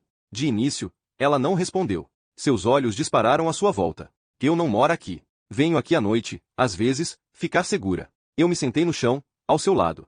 Ela se virou para mim e me mostrou seu braço. Havia dúzias de minúsculas feridas redondas. É o meu sangue, ela disse. Eles envenenaram ele. Quem envenenou? Eu ficava no quarto e aí ele tentou me matar. Ele pegou a minha cabeça e bateu ela no chão. E eu fiquei sem fôlego. Minha respiração parou e não voltou. Não tenho respiração em mim, agora. Estou morta. E, no entanto, seus olhos eram cheios de vida. Que eu quero, principalmente, ir para a Alemanha. Ou Dinamarca, ela continuou. Preciso sair daqui. Não é fácil porque Macedônia fechou fronteira. Atenas é o coração. Todo mundo vem aqui de passagem para onde for. As pessoas ficam empacadas aqui. Agora, ela parecia mais perturbada, com um vinco profundo entre as sobrancelhas. Aqui é o lugar onde as pessoas morrem devagar, por dentro. Uma a uma, as pessoas morrem. Eu estava começando a me sentir nauseado. Desejei que nunca tivesse me aproximado daquela mulher com os seios que vazavam e o sangue envenenado. Os meninos que estavam jogando futebol tinham ido embora. Então o lugar estava mais tranquilo e o holofote brilhava sobre um palco vazio. Os dois homens continuavam fumando, mas as crianças nas cadeiras tinham se dispersado. Restavam apenas 2 meninos, e ambos olhavam para seus celulares, seus rostos iluminados. Eles me dizem que eu preciso tomar muita água para meu sangue, mas sou uma morta. Tela beliscou sua pele. Sou como carne. Sabe como é? Carne crua. Como uma carne morta. Estou sendo comida. Ela beliscou o braço e tornou a me mostrar as cicatrizes. Eu não fazia ideia do que dizer para nada daquilo. Estava feliz que sua risada tivesse parado, pelo menos por um tempo. Mas logo o silêncio foi pior. Onde você mora? Perguntei. Ou no parque. Mas às vezes eu venho aqui, mais seguro aqui, e tem menos vento, porque no parque a gente está mais alto, perto dos deuses. Como é que você sabe inglês tão bem? Minha mãe me ensinou. De onde você é? Em vez de responder, ela se levantou de repente, dizendo: está na hora de ir, preciso ir agora. E fiquei olhando enquanto ela destrancava a porta e abria-a, partindo o coração azul. E quando a porta se fechou, o silêncio ficou demais. Os 2 meninos tinham ido embora, só restavam os 2 homens encostados na parede, ainda fumando, e pelas janelas das salas de aula eu podia escutar os sons de crianças chorando, um bebê e uma criança mais velha. Fiz meu caminho de volta pelas escadas e ao longo do corredor. A sonâmbula tinha ido embora e agora todo lugar estava numa quietude que tranquilizou a minha mente. Acordei com lençóis brancos resplandecentes, e os sons confusos de motores e pessoas gritando em árabe, grego ou farsi, ou nas 3 línguas em uma frase. Afra ainda dormia. Quando desci, o pátio estava cheio de engradados de bananas quase pretas e caixas de fraldas. 2 homens seguravam sacos de batatas, e outros 3 traziam caixas etiquetadas, lâminas de barbear, escovas de dente, blocos, canetas. Além do coração partido pela porta aberta, havia 2 vans brancas com logos assistenciais nas laterais. Entrei na área infantil, onde uma mulher punha para fora brinquedos, jogos de tabuleiro, cadernos e lápis de cor. Com licença, eu disse. Pois não? A mulher disse. Falava inglês com um sotaque diferente. A senhora tem papel e lápis de cor? Na verdade, eles são para as crianças. Ela disse. Meu filho está lá em cima. Ele não está bem. Pensei que ele pudesse gostar de desenhar. A mulher enfiou a mão numa sacola e tirou um caderno e uma caixa de lápis. Entregou-os para mim, relutante, mas com um sorriso. Espero que ele possa se juntar a nós quando melhorar. Ela disse. Afra continuava dormindo, mas enfiei-os sob sua mão, para que ela pudesse senti-los ao acordar. Depois, me sentei por um bom tempo ao lado dela, contemplando a brancura do lençol cheio de sol da tenda, e por um momento minha mente ficou vazia. Depois, começaram a surgir imagens. Ali, à minha esquerda, estava o Rio Cake, à direita uma rua cinza com uma árvore de narém. À frente o famoso Barão Hotel. Mais além, a Mesquita Umaia de Alepo, no distrito Al-Jalon da cidade antiga, com o sol se pondo, pintando as cúpulas de laranja. Naquela direção estavam os muros da cidadela, e aqui as construções desmoronando. Ali, um arco arrebentado no Al-Madina Soul, e para lá uma rua na região oeste, a torre de relógio Baba al-Faraj, os terraços e balcões abandonados, os minaretes. Então, o vento soprou pela janela, o lençol se mexeu e as imagens se esgarçaram. Esfreguei os olhos, virei-me para a Afra. Parecia amedrontada em seu sono, estava inquieta, a respiração rápida e dizia alguma coisa, mas não entendi as palavras. Coloquei a mão em sua cabeça, alisei seu cabelo, e sua respiração foi se acalmando aos poucos, os balbucios pararam. 1 hora depois, ela acordou, mas seus olhos permaneceram fechados. Ela estava se mexendo, seus dedos correndo sobre o caderno, e depois sobre os lápis. E Nuri? Ela disse. Oh sim. Você arrumou isto para mim? Oh sim. Houve um pequeno sorriso em seu rosto. Ela se sentou e colocou o material no colo, correndo as mãos pelo cabelo, os olhos ainda fechados. Sua pele estava muito clara, e quando ela abriu os olhos, eles eram de um cinza metálico, as íris muito pequenas, como se tentassem impedir a luz. O que devo desenhar? O que você quiser. Me diga. Quero que seja para você. A vista da nossa casa. Observei-a enquanto desenhava, seus dedos tracejando as marcas do lápis, seguindo cada linha como se fosse um caminho. Seus olhos cintilaram sobre o papel, e novamente se afastaram, piscando muito, então, como se houvesse uma luz reluzindo perto demais. Você consegue ver alguma coisa, Afra? Oh não? Ela disse. Fique quieto. Estou pensando. Vi o desenho tomar forma, as cúpulas emergirem e os telhados em forma de terraço. No primeiro plano do desenho, ela começou a acrescentar folhas e flores que espiralavam no parapeito da sacada. Depois, matizou o céu com roxo, marrom e verde. Ela não fazia ideia de que cores estava usando, só parecia saber que queria 3 para o céu. Contemplei-a seguindo as linhas da paisagem com a ponta dos dedos, de modo que a cor não vazasse para as construções. Como você faz isso? Perguntei. Não sei, ela disse, seus olhos sorrindo por um momento. Está bom? Está muito lindo. Por algum motivo, quando eu disse isto ela parou de desenhar, de modo que o lado direito do desenho foi deixado sem cor. Curiosamente, isto me lembrou as ruas brancas e em ruínas, com a chegada da guerra. A maneira como a cor foi descorada de tudo. A maneira como as flores morreram. Ela o entregou para mim. Não está acabado, eu disse. Está. Ela o empurrou para mim. Depois, deitou-se de volta e, recostando a cabeça nas mãos, ficou em silêncio. Por um longo tempo, fiquei imóvel, só ali, olhando o desenho, até Neil enfiar a cabeça pela porta para dizer que tínhamos que ir embora.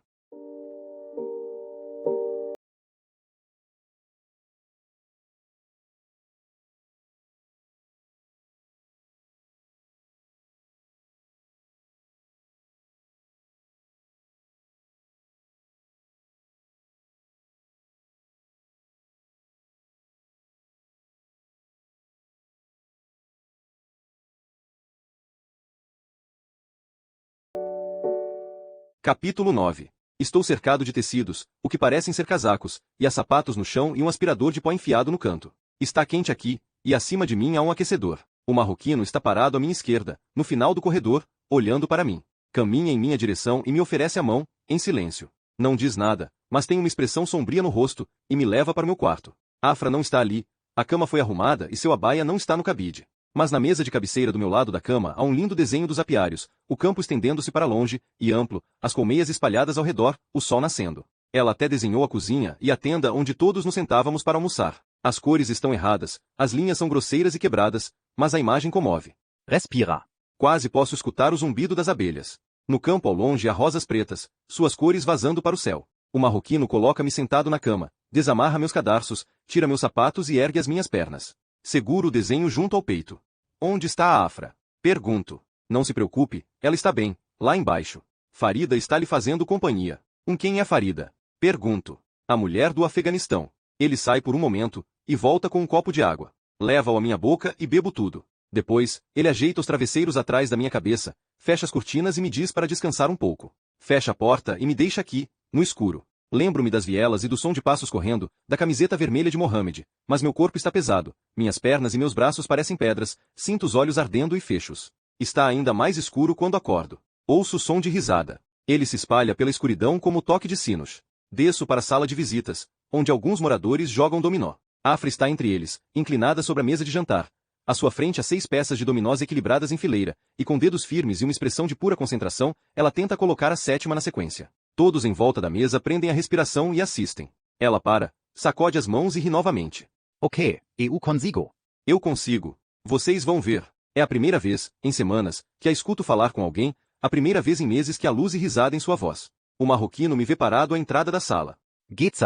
Ele diz em inglês, seus olhos animados. Venha se sentar, jogue. Te faço um chá. Ele puxa uma cadeira para mim e me leva até ela com a mão no meu ombro. Depois sai para a cozinha.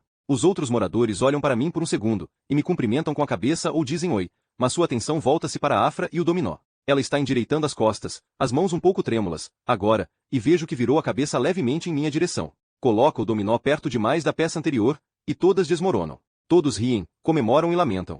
A afegã recolhe as peças e puxa-as para ela. É boa neste jogo. Quando o marroquino volta com chá, ela já tem 15 peças enfileiradas, está fazendo a contagem para a Afra, sentada ao seu lado. Tomo meu chá, que está doce demais, e depois ligo para a clínica médica para informá-los que agora tenho informação correta e quero marcar uma hora para a Afra por causa da sua visão. Quando a noite chega, faço questão de ir para a cama com a Afra. Sigo-a pela escada, tentando não olhar para a porta no final do corredor. A porta do quarto de Diomande está novamente aberta, e ele está em pé de costas para nós, olhando pela janela, a forma das asas visível através da camiseta. Como se soubesse que estou olhando, ele se vira para mim. Boa noite, diz e sorri, e vejo que segura uma fotografia. Vem até mim e me mostra. Esta minha mãe, estas minhas irmãs. São todas mulheres sorridentes com dentes grandes. No quarto, Ajudo Afra a se despir e deito-me ao seu lado. Você teve um bom dia? Pergunto. Teria sido melhor com você. Eu sei. Posso ouvir a voz de um menino gritando algo em árabe. Parece vir de um dos outros quartos, mas sei que aqui não há crianças, a não ser que hoje tenha chegado gente nova. Mas a voz parece estar vindo do jardim lá embaixo. O que você está fazendo? Afra pergunta. Estou parado junto da janela, olhando o pátio escuro lá embaixo. Você ouviu isso? Pergunto. É só a TV no térreo, ela diz. Alguém está vendo TV. Não isso. Alguém está chamando em árabe. O que dizem? Aqui. Aqui. Pressiono o rosto na janela. Pelo que posso ver, o pátio está vazio, exceto pela cerejeira, as latas de lixo, a escada móvel, não há ninguém e nada mais ali. Venha e deite-se, Afra diz. Deite-se, feche os olhos e tente não pensar em nada. Então, faço o que ela diz. Deito-me ao seu lado e sinto o calor do seu corpo, o cheiro das rosas. Fecho os olhos junto a ela, no escuro, mas escuto novamente a voz de uma criança, a voz de Mohammed. Conheço-a, ele começa a cantar uma canção de ninar. Reconheço-a, lembra-me Sami. Ponho as mãos nos ouvidos, mas isto não bloqueia. O CANTU dos grilos recebeu-nos quando chegamos ao parque e pediam touaréus. Amuradas de ferro forjado estendiam-se ao longo da extensão da avenida principal que levava ao centro de Atenas. Não conseguia parar de pensar em Mohammed. Achei que podia ouvi-lo me chamando, mas percebi que eram apenas os sons da cidade. Nilia afronte. Tinha insistido, talvez por culpa, em segurar toda a bagagem, então tinha minha mochila em um ombro e a de Afra no outro. Antes de deixarmos a escola, tinha jogado fora todas as nossas velhas malas, e nos dado mochilas e cobertores térmicos. Eles construíram este lugar para comemorar a revolta contra o regime otomano em 1821. Gritou para nós. No caminho, passamos por algumas caixas de madeira abertas, mas ele continuou avançando no bosque. Então, além das samambaias e palmeiras, vimos uma pequena aldeia de tendas e pessoas esparramadas sobre cobertores. Era um lugar sujo, até a céu aberto os cheiros eram horríveis, podridão e urina. Mas Neil seguiu em frente. Conforme adentramos mais o parque, grandes crateras marcavam as trilhas, e as ervas daninhas cresciam à solta e frágeis. Algumas pessoas passeavam com seus cachorros, aposentados conversavam sentados em bancos, e mais para dentro ainda, viciados preparavam suas doses. Por fim, chegamos a outra área de tendas, e Neil arrumou-nos um espaço sobre 2 cobertores, entre 2 palmeiras. Em frente havia uma estátua de um antigo guerreiro, e ao pé da estátua estava um homem emaciado. Seus olhos lembrarão-me as crianças na escola na noite passada. Foi muito mais tarde, depois que Neil tinha ido embora e a escuridão fecharasse à nossa volta, que comecei a notar o que havia de errado com aquele lugar. Em primeiro lugar, os homens juntavam-se em gangues, como lobos, búlgaros, gregos e albaneses. Observavam e aguardavam alguma coisa. Eu percebia isto nos seus olhos. Eram os olhos de predadores inteligentes. A noite estava fria. Afra tremia sem dizer nada. Estava com medo ali. Envolvia-a com tantos cobertores quando pude. Não tínhamos uma tenda, apenas um guarda-sol grande que bloqueava o vento que vinha do norte. Uma fogueira próxima nos fornecia um pouco de calor, mas não o bastante para ser confortável. Por toda a volta havia barulho e risadas. Algumas crianças jogavam futebol num espaço aberto entre as árvores, meninos e meninas chutando a terra. Outros jogavam cartas ou conversavam em frente às suas tendas. Um grupo de adolescentes estava sentado em círculo sobre um cobertor. Contavam histórias uns para os outros, contos que lembravam da infância. Uma menina falava, o resto escutava com atenção, pernas dobradas, olhos captando a luz do fogo que morria. Enquanto eu olhava, um funcionário da ONG aproximou-se deles, um homenzinho loiro com 2 sacolas brancas de plástico, uma em cada mão. A menina parou de falar e todos se viraram para ele, o grupo todo tomado por animação, todos falando ao mesmo tempo. O funcionário da ONG colocou as sacolas no chão, e todos esperaram ansiosos enquanto ele tirava latas de Coca-Cola, que os adolescentes agarraram um a um. Depois que cada um tinha sua lata, abriram-nas, rindo de excitação com os TSSSS e PSHHH. Então, todos beberam ao mesmo tempo. Este é meu primeiro gole de coca em 3 anos, disse um deles. Eu sabia que o Estado Islâmico tinha banido a Coca-Cola por ser uma marca americana multinacional. É melhor ainda do que eu me lembrava, disse outro. O funcionário da ONG me viu observando-os. Tirou uma última lata da sacola e veio até mim. Era mais novo do que eu pensava, cabelo loiro espetado e pequenos olhos escuros. Com ele veio a risada e a alegria, enquanto ele me estendia a lata, com um sorriso aberto no rosto. Incrível, não é? Disse. Obrigado. Abri a lata e dei um pequeno gole, saboreando a doçura. Depois, estendi-a para a Afra, que ainda tremia embrulhada no cobertor. Ela deu um grande gole. UAU, Coca-Cola? Disse. Aquilo pareceu trazer um pouco de cor ao seu rosto. Então, passamos a lata entre nós e escutamos as histórias contadas pelos jovens. Mais tarde, depois da meia-noite, quando Afra finalmente adormeceu e seu corpo parou de tremer, notei alguns homens mais velhos andando por lá, observando os meninos e meninas. Um deles apoiava-se em muletas, o toco da sua perna nu e visível até no escuro. Agora, o homem emaciado ao pé da estátua tocava violão. Uma canção linda e triste, tão doce quanto uma canção de ninar. Eles também trazem você aqui? Olhei para cima e vi a mulher negra da noite anterior. Tinha um cobertor ao redor dos ombros, e um pedaço de pão na mão. Não deixe de pegar comida de manhã, Ela disse. Eles trazem comida da igreja, mas acaba logo. Também trazem remédios. Ela abriu o cobertor no chão e se sentou ao meu lado. Usava um turbante cor de esmeralda na cabeça. De repente, do nada, um vento violento passou pelo acampamento, como se os deuses do lugar tivessem acordado. Folhas e terra seca passaram por nós, mas ela apenas esperou que tudo se acalmasse, o que me sugeriu que estivesse acostumada a esses rompantes inesperados e de curta duração do clima. Depois, enfiou a mão numa sacolinha de linho e tirou um tubo de talco, sacudiu na palma da mão uma nuvem perfumada, e espalhou-a por todo o rosto e nas mãos. Isto teve o estranho efeito de fazê-la parecer cinza, extinguindo, subitamente, a vida e a luz das suas faces. O tempo todo ela me olhava. Eles roubam crianças aqui, disse. Agarram elas. Por entre a folhagem, olhos masculinos brilhavam ao luar. E por que eles fariam isso? Para vender seus órgãos. Ou por sexo. Mais uma vez, ela disse isto casualmente, como se tivesse ficado imune a essas coisas. Eu não queria escutar aquela mulher, e desejei não poder ver as sombras movendo-se na mata. Notei, novamente, que seus seios vazavam, nódoas recentes e úmidas em seu top branco. Minha mente está doente, ela disse, batendo na testa. Depois, beliscando a pele do interior do braço. Sou uma morta. Fiquei escura por dentro. Sabe o que isto significa? Seus olhos escuros cintilavam à luz do fogo, os brancos levemente amarelos. Seus traços tinham um arredondado, uma plenitude, uma maciez, uma transparência. Transpareciam em suas expressões e nos gestos das suas mãos, contudo, eu queria me afastar dela porque não queria saber. Minha cabeça tinha coisas demais agora. Não havia espaço para mais nada. As manchas úmidas no seu top ficavam atraindo meu olho, era pior do lado esquerdo, como se seu coração estivesse vazando, e tentei não olhar. Você não pode sair daqui. Sabe disto? Ela disse. Não respondi. Estava pensando em Mohammed. Ver aqueles homens no bosque trouxe-me novas questões. Será que alguém o teria levado? Teriam atraído ou agarrado à noite, enquanto dormia? As fronteiras foram fechadas, sabia? Tela continuou. Todo mundo está vindo e não muitos estão indo, e não posso voltar. Sou uma morta. Quero sair daqui. Quero arrumar trabalho. Mas ninguém me quer. Debaixo de uma árvore, um dos homens mais velhos conversava com uma menina. Ela tinha, provavelmente, 11 ou 12 anos, mas sua atitude fazia com que parecesse muito mais velha.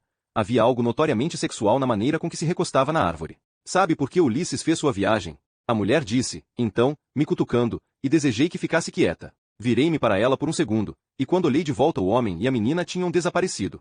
Sentiem nauseado. Ele foi de Ítaca para Calipso para sabe Deus onde. Toda essa viagem para achar o quê? Havia uma intensidade nela, na maneira como se inclinava para mim, na maneira como empurrava minha perna se eu tirasse os olhos dela. Não sei, respondi. Para reencontrar sua casa, ela disse.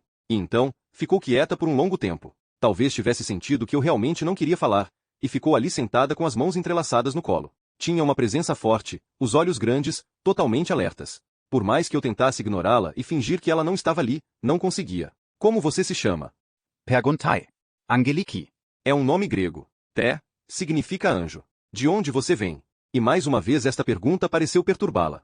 Recolheu seu cobertor, passou ao redor dos ombros, e saiu pela noite, pegando algo no chão ao longo do caminho. Deitei-me ao lado de Afra, mas não consegui dormir. Escutava gritos estranhos vindos do fundo do bosque, de raposas, gatos ou pessoas. O homem sentado ao pé da estátua continuava ali. À luz do fogo que morria, notei que ele tinha arranhões nos braços. Feridas vermelhas e em carne viva, como se tivesse sido atacado por um animal. E embora minha mente estivesse inquieta, fechei os olhos com força. Não queria ver nem saber mais nada. Pela manhã, havia reza e mais tarde pediam touaréus era como um playground. O sol brilhava por entre as folhas das árvores, um dossel de esmeralda, de modo que me lembrei de Angelique ali sentada na noite anterior, com seu turbante verde. Entre os refugiados havia habitantes locais, velhas com sacolas de comida. Caminhavam por ali entregando pacotes. Notei uma jovem mãe sentada sobre um cobertor, um hijab azul celeste enrolado frouxo sobre sua cabeça. Segurava um bebê minúsculo, provavelmente com apenas semanas de vida, as mãos e pernas como gravetos apontando fora do cobertor. Era como se ela segurasse algo morto, embalasse algo morto nos braços, como se seus olhos soubessem, mas o corpo não. Uma velha grega ajoelhou-se no chão ao lado deles, ajudando a mãe a amamentar o bebê na mamadeira, mas o bebê não aceitou. A velha desistiu, e em vez disso encheu um grande copo de leite condensado e encheu um prato de papel com biscoito de chocolate, e deu-os para a mãe, incentivando-a a comer e beber, levando o copo até sua boca, sempre que ela parava. Pistoolo, beba tudo, disse a velha em grego e em inglês, e a jovem mãe pareceu entender uma das línguas e engoliu tudo, estendendo o copo para receber mais. A velha deu-lhe mais um copo e então, depois que ela terminou, pegou as mãos da mãe nas dela, e limpou-as com toalhinhas de bebê, massageando-as com creme. Os olhos da mãe estavam tristes, azuis como o mar, e distantes. Linda massa, disse a velha senhora, e beijou a testa do bebê. Massa. O bebê era uma menina. Observei a facilidade entre as mulheres, a maneira como interagiam com tão poucas palavras. Elas se conheciam. Provavelmente, a velha senhora tinha estado ali muitas vezes. Den ekis gala? A velha disse, e em resposta a mãe pressionou o seio com a palma da mão e sacudiu a cabeça. O Ochi disse. Notei novamente o homem ao pé da estátua. Seu violão estava em seu colo, um belo instrumento, quase um alaúde, mas não exatamente.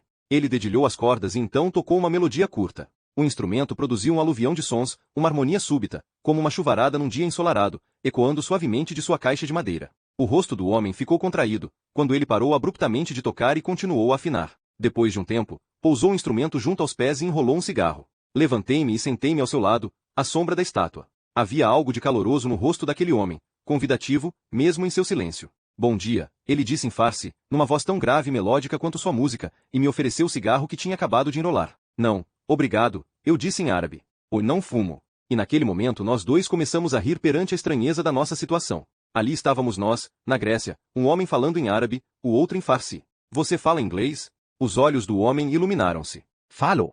Não muito, muito bem, mas falo. Graças aos deuses, encontramos a mesma língua. Havia um humor real naquele homem. Ele cantava enquanto falava. De onde você é? Perguntai. Do Afeganistão, perto de Cabul. Você é da Síria? Ozu. Suas unhas eram longas, e embora ele não fosse um homem encorpado, havia uma sugestão de força em seus movimentos. Gosto do seu violão, eu disse. Este instrumento é um rebab. Significa e porta da alma. Então, ele me disse que seu nome era Nadim. Permaneci sentado no degrau ao seu lado, enquanto ele pegava o rebab e recomeçava a tocar, uma melodia lenta e tranquila que gotejava pelo espaço em ondas profundas. Observei Afra, que acordava e se estendia do cobertor, apalpando a volta para ver se eu estava lá. Quando não me encontrou, suas feições se contraíram e ela me chamou. Fui até ela imediatamente, e toquei sua mão, vendo como seu rosto se suavizava. Em parte fiquei satisfeito ao ver esse medo nela ao pensar que tinha me perdido, porque significava que ainda me amava, que mesmo trancada em si mesma, ainda precisava de mim.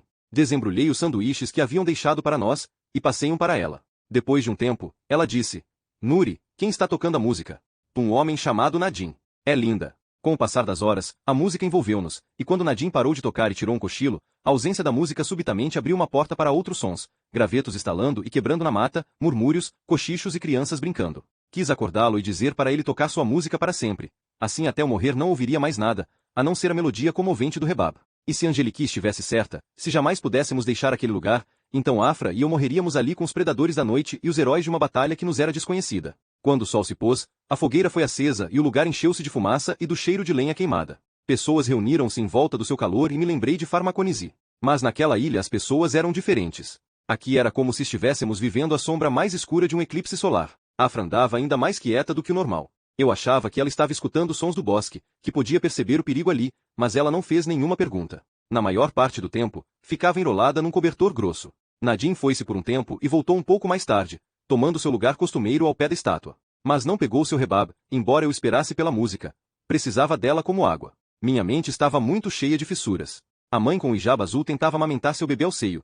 A pequena Massa tinha a boca ao redor do mamilo e sugava um pouco, mas parecia não haver leite e a mulher apertava seu seio com a mão, frustrada, o rosto afogueado de irritação. E então, Massa desistiu e voltou a ficar apática. A mulher começou a chorar, enxugando as lágrimas com as costas da mão.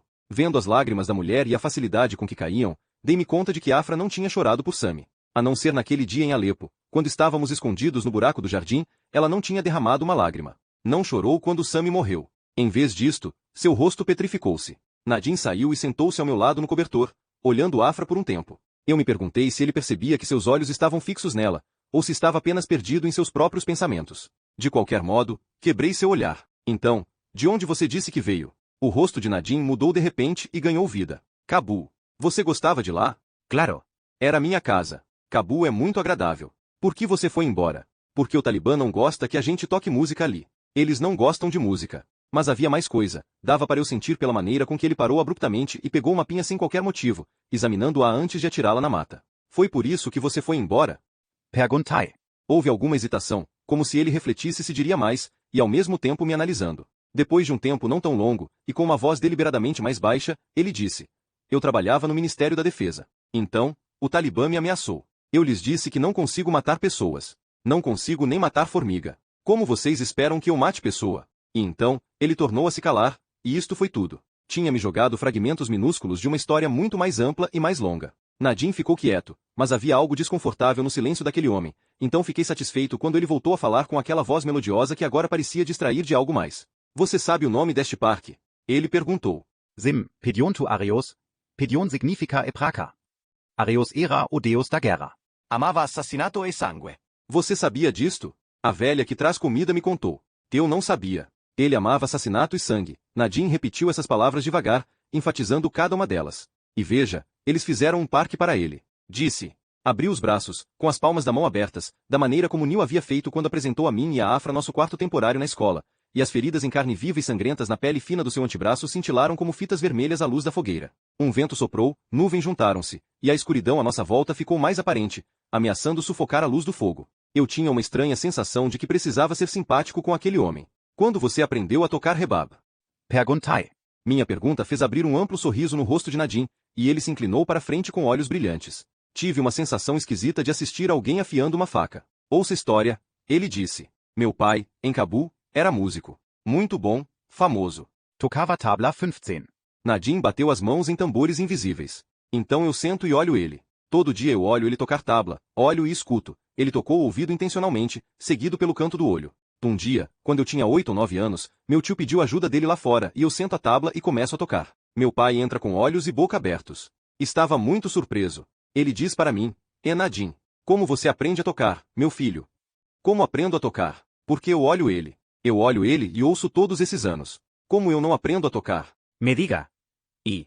Vi-me perdido na história, cativado pela voz melódica de Nadine, aumentada pelas imagens do menino em uma casa em Cabul, tocando a tabla, e por um momento esqueci a pergunta que tinha feito, que ficou sem resposta. Mas Nadine batia o pé num ritmo silencioso, satisfeito consigo mesmo. Enrolou um cigarro, acendeu-o, e embora reclinasse para trás, parecendo estar com o corpo relaxado, seus olhos permaneceram aguçados. Percorriam as pessoas, penetravam nas sombras, olhando e aguardando, exatamente como os homens na mata. Os grilos cantavam em uníssono, depois se aquietaram por um breve momento, um intervalo, como se fosse um corpo que respirasse e parasse subitamente, antes de o som recomeçar, um zumbido encorpado e sincopado que se estendia muito além e escavava as profundezas da mata e do desconhecido. Grupos de homens rondavam, novamente, junto às árvores, alguns sentados em bancos, fumando. Nessa noite havia brincadeiras e risadas. Nadine segurava um cigarro aceso, sem fumar, seu braço pousado casualmente sobre a perna, e não pude deixar de notar aqueles machucados, as profundas linhas vermelhas na pele fina dos antebraços, como marcas de arranhões violentos de animais selvagens. Ele tirou o celular do bolso e estava digitando uma mensagem. Esperei que terminasse e perguntei se ele tinha uma conexão com a internet. Tenho, ele disse. Você se importaria se eu verificasse meus e-mails? Sem hesitação, Nadine destravou seu celular e passou-o para mim. Depois, ficou ali sentado, em sossego, e acendeu seu cigarro. Mais uma vez, havia e-mails de Mustafa. 15 de março de 2016. Caríssimo Nuri, não tenho notícias suas há um tempo, e espero que tenha chegado bem em Atenas. Demorei a pôr os pés no chão. Estou esperando para ver se consegui asilo, e enquanto isto, me ofereci em uma associação de apicultores na cidade onde vivo. Fiz alguns amigos aqui, mas sou um apicultor sem abelhas. Só preciso de uma colmeia para começar, então coloquei um anúncio no Facebook, perguntando se alguém tem uma colmeia para doar. Estou ansioso para ver se chega alguma resposta. Espero receber notícias suas logo. Não se passa um dia sem que eu pense em você e Afra. Mustafa, 25 de março de 2016. Caro Nuri, uma mulher de uma cidade não muito longe daqui respondeu ao meu anúncio. Não me ofereceu apenas uma colmeia, mas uma colônia de abelhas pretas britânicas, que até recentemente acreditavam estarem extintas. Isto é como um tesouro. Planejo dividir 7 vezes a colmeia. Meu objetivo é cooperar com a comunidade para melhorar a linhagem. Normalmente, os apicultores da Grã-Bretanha têm abelhas italianas exportadas da Nova Zelândia, mas estas abelhas nativas são muito mais aptas a enfrentar o clima louco daqui. Houve um grande colapso de colônias. A abelha europeia não está sobrevivendo bem. Acho que estas abelhas pretas poderiam ser a resposta, e já sei que outras pessoas concordam. Nuri, neste país há campos de couza e bancos de urze e lavanda. Como chove demais, ele está cheio de flores. E muito verde. Mais do que você pode imaginar. Onde há abelhas, há flores, e onde há flores há vida nova e esperança. Você se lembra dos campos que cercavam os apiários? Eram lindos, não eram, Nuri? Às vezes, eu me lembro do dia do fogo, mas tento não pensar nessas coisas. Não quero me perder naquela escuridão. Espero logo receber notícias suas. Temos coisas a fazer juntos. Estou esperando você. As abelhas estão esperando você. Mustafa, a mensagem te fez sorrir, Nadine disse. Por um minuto, eu tinha me esquecido de onde estava. Olhei para cima e vi o sol ateniense sorrindo em meio às árvores. Meu primo está na Inglaterra, eu disse. Está me animando a ir para lá. É uma viagem difícil, Nadine disse, rindo. Ele é um homem de sorte por ter chegado lá. Por um tempo, fez-se um silêncio entre nós e não consegui pensar em mais nada a não ser nos campos de couza, e nas ribanceiras de urze e lavanda. Podia ver tudo aquilo na minha mente tão claro e vibrante quanto uma das pinturas de Afra. Mas os sons dos grilos invadiram meus pensamentos. É como se a mata não terminasse nunca, eu disse. Não, não é assim. A cidade está por toda a volta. Civilização. Nadine sorriu, então, com uma espécie de alegria, e houve um lampejo súbito de uma personalidade diferente, um tipo de gozação ou malícia vinda de alguém que sabe mais do que dá a perceber. Faz muito tempo que você está aqui. Perguntei. FAZ. Mas esta palavra pareceu definitiva, e eu nem sabia mais o que significava em muito tempo. Seriam semanas, meses, anos ou séculos, como aqueles heróis da antiguidade moldados aqui em pedra. Naquele momento, notei algo muito estranho. Foi tão rápido que se eu tivesse desviado o olhar por um momento, teria perdido aquilo. Um dos homens num banco próximo, sentado de costas para nós, virou a cabeça sobre o ombro e encarou Nadine. Houve um reconhecimento familiar, um rápido aceno de cabeça, seguido por uma mudança súbita nos movimentos de Nadine, um nervosismo, uma contração dos dedos e da pele ao redor dos olhos. Isto fez com que eu prestasse mais atenção. Nadine esperou um pouco, batendo o pé no chão em seu ritmo secreto, e por fim levantou-se, pegou uma garrafa de água de onde estivera sentado mais cedo, despejou um pouco nas mãos e passou-as pelo cabelo. Isto não era muito incomum, mas o que aconteceu depois disto foi que pareceu o mais estranho de tudo. Ainda passando as mãos pelo cabelo molhado, Nadine aproximou-se de 2 meninos adolescentes, gêmeos, que haviam chegado um dia antes. Estavam sentados em um cobertor debaixo de uma árvore, as roupas esfarrapadas, a pele suja. Eram novos ali e estavam amedrontados, mas havia uma descontração de menino entre eles, um dizia uma coisa, o outro ria, e eles se cutucavam. Vi Nadine sentar-se ao lado deles em seu cobertor, apresentar-se apertando suas mãos.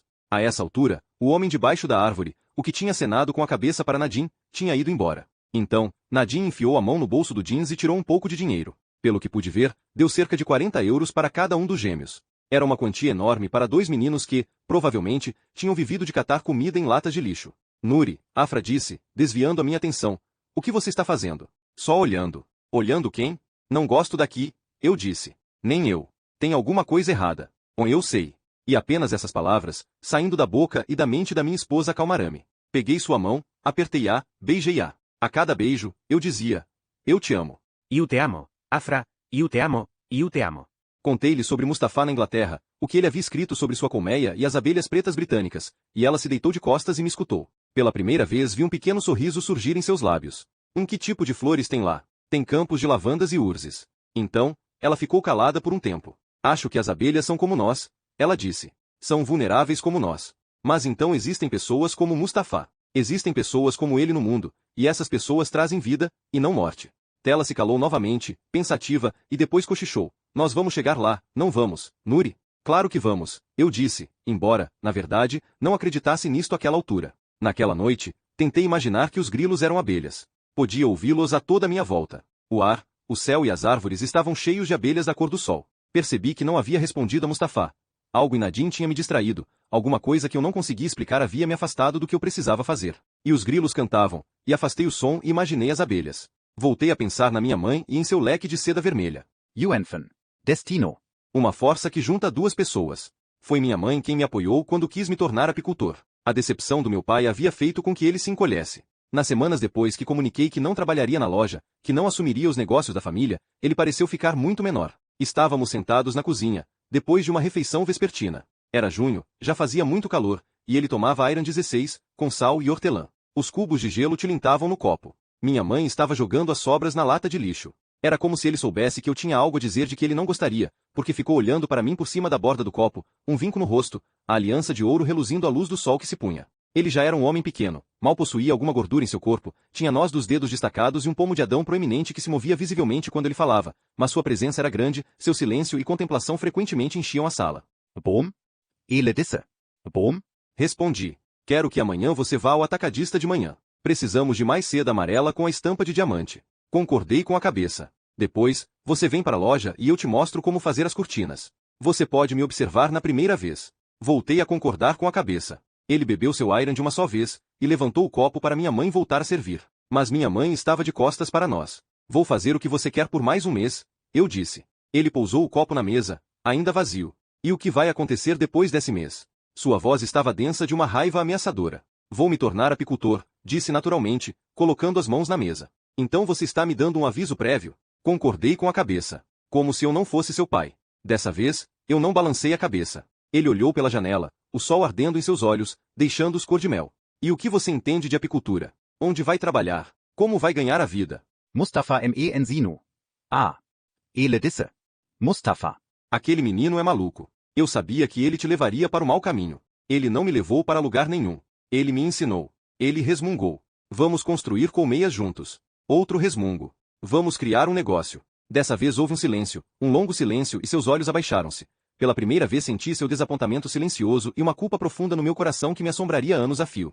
Enquanto minha mãe lavava a louça, virava-se de vez em quando para olhar para mim, concordar com a cabeça, incentivar-me, mas não consegui dizer mais nada depois disso, e passaram-se cerca de 15 minutos até meu pai voltar a falar. Então, a loja morrerá comigo. E esta foi a última coisa que ele falou a respeito. Segundo ele, eu tinha tomado minha decisão e não havia nada mais a discutir. Mas nos dias e semanas que se seguiram, viu diminuindo, ficando menos urgente, menos decidido em suas ações, enquanto cortava, costurava ou media, como se tivesse perdido o fogo que o havia impelido. E naquele momento pensei, ali deitado, olhando para o céu ateniense, que se eu tinha sacrificado a felicidade do meu pai para me tornar um apicultor, então tinha que descobrir uma maneira de chegar até Mustafá. Ele havia me encontrado todos aqueles anos atrás, tinha me tirado da loja escura e me levado para os campos agrestes à beira do deserto, e agora eu precisava manter a promessa que fizera a ele. Descobriria uma maneira de chegar à Inglaterra. Acordei no adiantado da noite. Agora, o fogo não passava de uma centelha. As crianças dormiam. Um bebê chorava. Era como se o som estivesse vindo de dentro do bosque, mas não poderia ser. Angelique estava envolta em um cobertor, recostada numa árvore ao nosso lado. Seus lábios estavam bem abertos, as mãos no colo, os seios ainda vazando. Perguntei-me de onde ela teria vindo, onde estava sua família, quem ela havia deixado para trás. Queria lhe perguntar mais uma vez: Angelique, por que você partiu? Qual é o seu verdadeiro nome? Onde está sua bebê? Reflete sobre essas questões ali, na floresta iluminada pelo luar, cercado pelo zumbido dos grilos. Agora havia uma suavidade na escuridão, como no período noturno das histórias de As Mil e Uma Noites, o tipo que minha mãe costumava me contar nos dias em que olhava pela janela para um país que fervilhava de poder, corrupção e opressão, e eu via sua frustração, sua raiva e, às vezes, seu medo, enquanto lia. Havia algo relacionado ao movimento do tempo nessas histórias, que eu amava e temia ao mesmo tempo. Noite após noite, monstros saíam do mar. Noite após noite, eram contadas histórias para adiar uma decapitação. Vidas eram destruídas em noites. O período noturno era cheio de gritos dos abatidos pela dor. Angelique mexeu as mãos no colo. O bebê continuava chorando, mas eu não conseguia perceber de onde vinha o choro. Não queria voltar a dormir porque aquele lugar não era seguro. Havia algo muito errado ali. Lembrei-me de como os seios de Afra costumavam vazar quando Sammy chorava. Escutar Sammy, cheirá-lo, sentar na cadeira onde costumava alimentá-lo fazia os seios de Afra soltarem leite, como se sempre houvesse um cordão invisível entre eles. Eles se comunicavam sem palavras pela parte mais primitiva da alma. Lembro-me dela rindo sobre isto, dizendo que se sentia como um animal, e como ela percebia que éramos menos humanos em nossos momentos de maior amor e maior medo. Naqueles primeiros dias como mãe, ela não pintou. Estava exausta e totalmente preocupada com Sammy. Mais tarde, quando retomou a tela nas horas em que ele dormia, as paisagens foram as mais belas, as mais vivas, com mais profundidade na escuridão e um cintilar luminoso na luz. Quando o choro parou, os olhos de Angelique fecharam-se totalmente. Agora eu pensava em Nadine e na maneira como ele enfiou o dinheiro nas mãos daqueles meninos. Meus pensamentos foram para Mohammed, e mais do que nunca passei a temer mais por ele. E então, o pior de tudo, pensei em Sammy. Primeiro em seu sorriso. Depois, no momento em que a luz deixou seus olhos e eles viraram vidro. Não queria pensar em Sammy. Nunca queria pensar em Sammy. Olhei para o vasto céu e para as estrelas e eles se metamorfosearam em imagens que não conseguia afastar da minha mente. Noite após noite, os predadores saíam da mata. Nadine foi ficando cada vez mais amigo dos dois meninos, e conforme as noites passavam os meninos desapareciam e reapareciam no mesmo lugar, cada vez parecendo mais perturbados do que antes. Mas tinham sapatos novos, e até um celular novo, e brincavam um com o outro, lutavam e riam, e se agarravam, principalmente nas primeiras horas da manhã, quando voltavam de onde quer que tivessem estado. Então, dormiam até o final da tarde, mesmo quando o sol brilhava sobre eles, seus corpos imóveis, as mentes desligadas. Noite após noite, Angelique dormia encostada na árvore, ao nosso lado. Acho que se sentia segura junto a nós. Eu me perguntava se ela ainda ia até a velha escola. Parecia tão distante, agora, tanto tempo atrás, embora provavelmente fizesse apenas uma semana, talvez duas, que tínhamos vindo a este lugar. Eu tinha dado os lápis e o caderno para a Afra, mas desta vez ela não os pegou. Empurrava-os para longe, até dormindo. Sua mente estava exausta e preocupada. Escutava os sons à sua volta, reagia às brincadeiras e aos choros das crianças com expressões faciais. Tinha medo por elas. Às vezes, me perguntava quem se escondia na mata. Eu dizia que não sabia. Em alguns dias, pessoas embalavam seus pertences e partiam, embora eu não fizesse ideia de para onde estavam indo. Em Leros, as pessoas eram escolhidas pelo país de origem. Havia um ranking. Os refugiados da Síria tinham prioridade. Foi isto que nos disseram. Os refugiados do Afeganistão e do continente africano tinham que esperar mais tempo, ou talvez para sempre. Mas ali no parque parecia que todos tinham sido esquecidos. Em alguns dias chegavam novas pessoas, trazidas por um funcionário da ONG, segurando novos cobertores. Adultos e crianças com olhos assustados e cabelo lambido pelo mar.